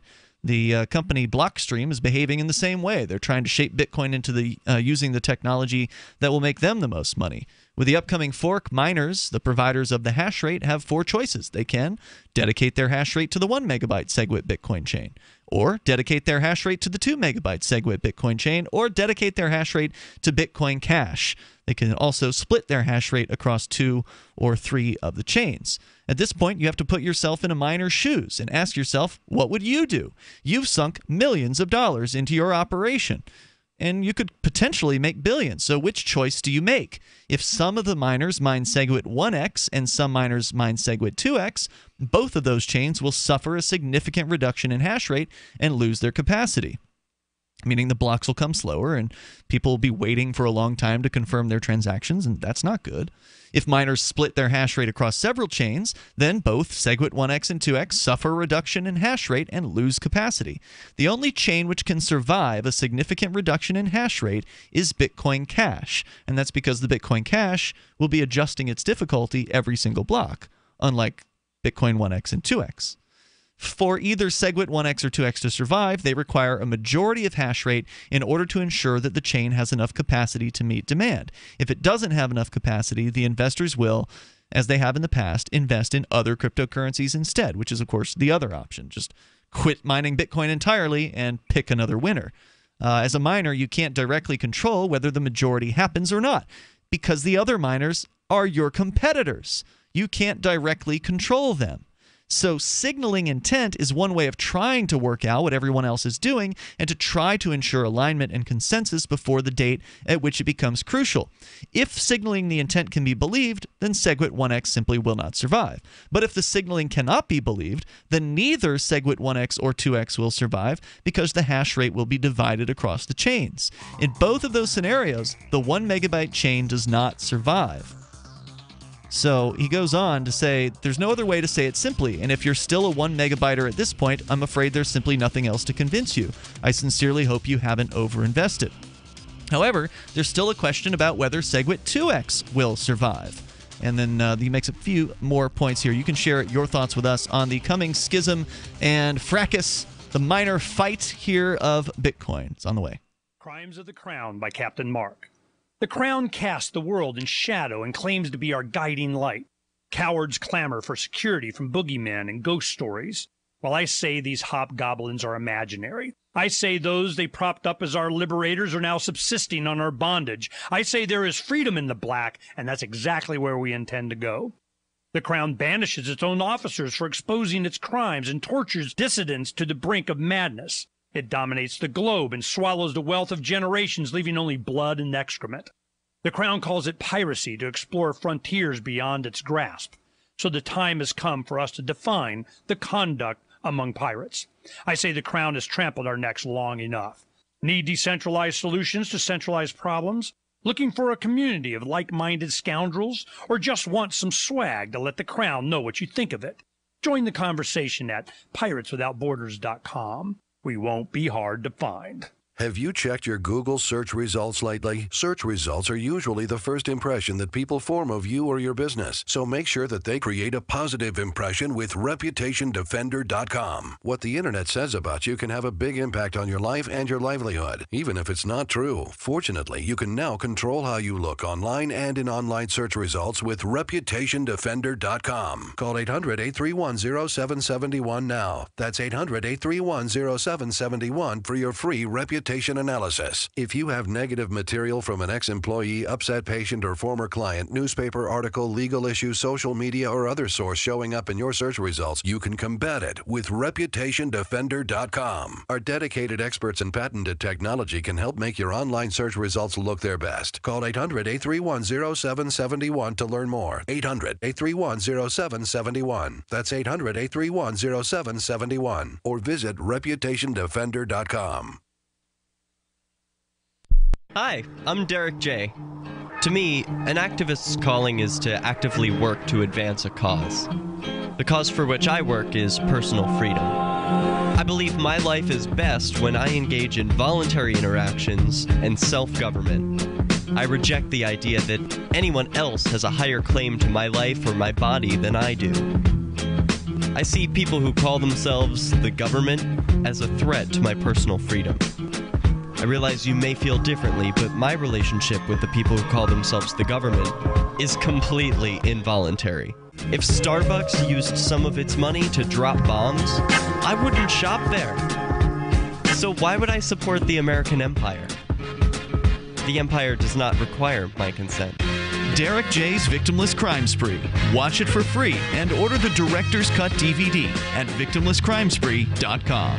That's victimlesscrimespree.com. Here's a chance to do a little activism while you're cruising Facebook, Twitter, or Google+. Between the LOL cats, the recipes, the hot girls, and the inspirational sunrise memes, Free Talk Live's posts pass by your newsfeed. Like them, comment. It gives us more exposure. If you don't see our posts, click like at facebook.freetalklive.com and then hover over it to click Get Notifications. It's an easy way to spread the ideas of liberty a bit further. I know you're busy, but you can spare that tenth of a calorie it takes to click on something. Facebook.freetalklive.com.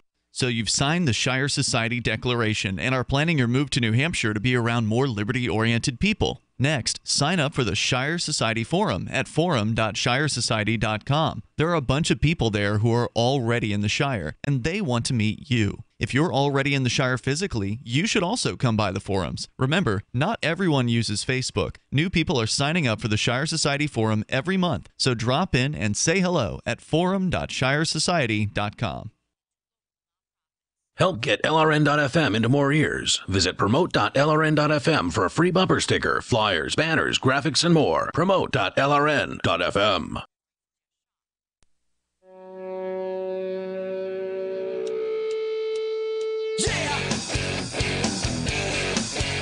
Free Talk Live. Moments remain here. You can bring up what you want.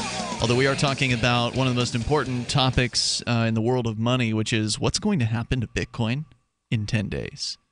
We really cannot know for sure because despite all the signaling out there, there are these mining pools that are signaling that they're going to do such and such. But ultimately, that doesn't really matter because it's the individual miners who get to decide. So we've talked about the mining pool over at pool.bitcoin.com that Mark, you and we both have mining equipment in. I have been mining Bitcoin Cash just because, I've wanted to support the underdog, even though it's not the most profitable thing to do. So I am one of those sort of ideological miners out there. I couldn't figure out how to switch over. So. Oh, really? Yeah. Oh, okay. I don't know if they've made it any easier. It was like buried in one of the menus a few weeks back. But you might want to look at that, Mark, because coming up here in 10 days, what you decide to do as far as participating in a mining pool, which Bitcoin you decide to mine, could have an effect. Will possibly have an effect on the future of Bitcoin. The last thing I saw about the relative price movements of Bitcoin Cash versus Bitcoin was that Bitcoin Cash the price of it had been rising faster in this latest run-up than within the Bitcoin last week itself. Yeah, that's true. That's true. But not much. I mean, I heard it was quite a bit faster in certain cases. That's not what I've seen. Well, right now, 24 hours, it's up 4% higher than Bitcoin. True. Yeah, in the last couple of days, it's slowed down. But I've looked at a couple of times in the last few days, and it's been down against Bitcoin. So yeah, I mean, there's no consistency, that's for sure, over any time frame. But it has gone up significantly over the last week compared to other cryptocurrencies, and even compared to Bitcoin itself. It's still library credits are beating out. Bitcoin Cash at this point. It's still less than a tenth of a Bitcoin. So one Bitcoin Cash isn't worth more than, I think, 9% of a Bitcoin at the moment. About that, yeah. But that, again, all of that doesn't matter when the shoe drops and this schism potentially starts to happen, because that's when the miners are going to start flipping. Some of them might flip before, but many of them are going to flip in the moment when they make a decision based on the market conditions, based on which of these Bitcoin chains is most profitable. They probably have a script that's already running on their machines that causes them to flip whenever one coin becomes more valuable than the other to mine. Could very well be. Now, as pointed out here on the Reddit post over at r/BTC called "The 1 Megabyte Simply Can't Survive," here's the final point that this person is making here, because, again, we don't know how it's all going to play out, but they seem to believe that that the 1 megabyte chain is not going to survive in any circumstance, and that even the 2 megabyte chain may end up not surviving this. But who knows? He says, keep in mind, as far as all this signaling that's going on, the people signaling are your competitors. If you're a miner and you look out there and you see, oh, well, all these miners are signaling, these mining pools are signaling for SegWit 2x, this 2x Bitcoin that may be coming out in 10 days. So does that mean you should also join them? Remember, they're your competitors. He points out it's in their interest for you to be mining something that they're not. SegWit 2x is only safe to mine as a majority, and the people telling you it's safe to mine are your competitors. Do you trust them? Do they trust you? Prisoner's dilemma. Of the 3 chains that you could mine, the only one that's guaranteed to survive no matter what is Bitcoin Cash. If you signal to mine SegWit 2x and swap over to Bitcoin Cash, you then leave some suckers mining a chain that cannot deal with a reduction in hash rate very well. If, on the other hand, you signal to mine SegWit 2x and other miners then swap over to Bitcoin Cash, you're the one who's mining a chain that cannot deal with a reduction in hash rate very well. Mining Bitcoin Cash is the only way to guarantee that you, as a miner, will continue to make money. For us as Bitcoin investors, he says, I think the choice is pretty obvious. But it's not obvious to everybody. And so who knows what, the ideological bent, the profit motive will end up making people do things they had otherwise thought they wouldn't do, in the moment. All of these things, we're not going to know how it's going to play out until this actually transpires. So the question is, what do you do? Because you're probably not a miner. All of this fighting is going to be happening, and if you have any amount of Bitcoin, then the value of that Bitcoin is at serious risk coming up here in 10 days. The whole Bitcoin network's at serious risk. If this happens, there's going to be a lot of people. Probably the majority of people who are playing around in Bitcoin right now will be like, this sucks. Yeah, for sure. This does suck. I'm going to go do something else. And they're just going to take their ball and they're going to go home. Yeah, there could very well be a significant price drop. There have been major attacks on the, major catastrophes in the Bitcoin sphere. Mt. Gox being one of them. I suppose you could call Dread Pirate Roberts' situation another. Mm-hmm. There's been a few things that have really hit the Bitcoin network right in the gut, and this would probably be the worst of them. So keep in mind, there is something you can do about this. What you should do is, according to me, is that you should hold you should pick 3 or 4, however many cryptos you like. I'm only interested in 2, Bitcoin, and I guess I would prefer 2x to 1x, SegWit 2x. I'm interested in that one and Bitcoin Cash. Okay. And I just try and keep the same nominal amount of coins in each one. So if you have 1 Bitcoin, then you sell 0.2 and turn that into Bitcoin Cash, and you'll have the same amount. Yeah, approximately the same amount. And then hold that you'll through. Have like a 0.8 Bitcoin Cash, and you'll have 0.8 Bitcoin. And you plan to hold that through the drama and see how it all shakes out. Yeah. So one of your options, the thing you really need to think about the most is, where are you storing your Bitcoin? If you have some Bitcoin, even if it's a fraction of a Bitcoin, because again, remember, you don't have to have a whole Bitcoin. You can have 0.1 or 0.01 or whatever. So even if you have just a fraction of a Bitcoin, the question is, are you holding that in your own wallet that you have control over the private keys to, or are you letting some other company like Coinbase or one of the Bitcoin exchanges out there hold on to your Bitcoin for you? Because if you're doing the latter, if you're letting, say, Coinbase or one of those other companies hold it for you, then in what they call a custodial wallet, where they have custody of your private keys, then you're at their mercy as far as whether or not they decide to give you the SegWit 2x or the SegWit 1x or both, or how they end up playing that, or when they want to give it to you. So the people that had their Bitcoin in Coinbase, which is one of the biggest, it's like the big bank of Bitcoin out there, the people that had their Bitcoin in Coinbase who couldn't get it out in advance of the schism that happened back in August, well, Coinbase initially had announced that they weren't going to support Bitcoin Cash at all. Like, sorry, if you've got Bitcoin on our system, well, too bad. You won't get your Bitcoin Cash. But then after that, due to the high demand for Bitcoin Cash, Coinbase changed their mind. And they put out a notice saying, well, we've changed our mind. We are going to support Bitcoin Cash, and we're going to give it to you just as soon as we can, sometime in 2018. Yeah. So the people on Coinbase, they still don't have access to their Bitcoin Cash, all the while everybody else has been able to trade and extract their Bitcoin Cash and has been able to do whatever they wanted to with it. So the people who had their private keys, control of their private keys, were able to have more control over their money. That's what's important here. So you might be asking yourself, well, do I have control over private keys? With most of the wallet softwares that you can get for your Android or iOS devices or your desktop or laptop computer, most of them you have control over your private keys. It's the exchanges like the Coinbases of the world, or the Krakens, or you name the exchange. Those are the people who are controlling private keys in those cases.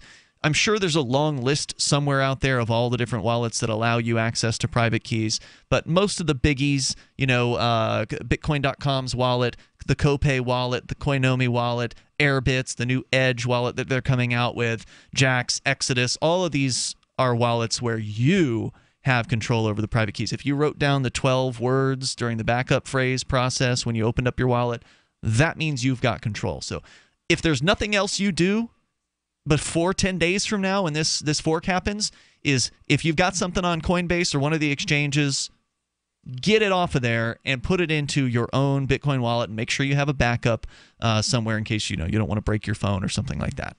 So then the question is, what do you do with your Bitcoin? Do you hold on to it? That's what I'm going to do, although I admit I'm a little spooked by this, and I am looking to sell off some Bitcoin in advance of this fork, like maybe about up to 5% or 10%, just because I don't know what's going to happen. And if it does crash and burn, it'd be nice to take a little bit of money out of it beforehand. Walk away with something. Yeah.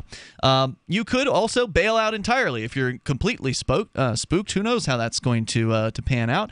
Or if you really want to take a risk, you could pick a winner. Try to pick a winner. Like some people, they think Bitcoin Cash is going to do this thing, and they're like doubling down. They're selling off their Bitcoin 1X and they're taking it into Bitcoin Cash. Other people believe that Bitcoin 1X is going to make this transition. And personally, I don't know how this is going to play out. I'm not that much of a gambler. I'm not that much of a risk taker with Bitcoin. I'm going to go the hold route for the most part, but who knows what's going to develop in the next 10 days. We're going to keep you up on things here on Free Talk Live. Meanwhile, you can join us online over at freetalklive.com. And don't forget bitcoin.com to learn more about Bitcoin. We'll see you tomorrow. Free Press Publications is an independent, alternative media and publishing company founded in June 2009 with the mission of ensuring a free press for the freedom movement and is committed to spreading the message of peace, freedom, love, and liberty. FPP also gives new authors an avenue for publishing freedom-oriented material. FPP brings you daily news and commentary on the website fpp.cc, as well as a daily 5-minute newscast, FPP Radio News, and weekly news, views, and commentary in the FPP Freedom Minute and Peace, Love, Liberty Radio at fppradio.com, and the monthly newspaper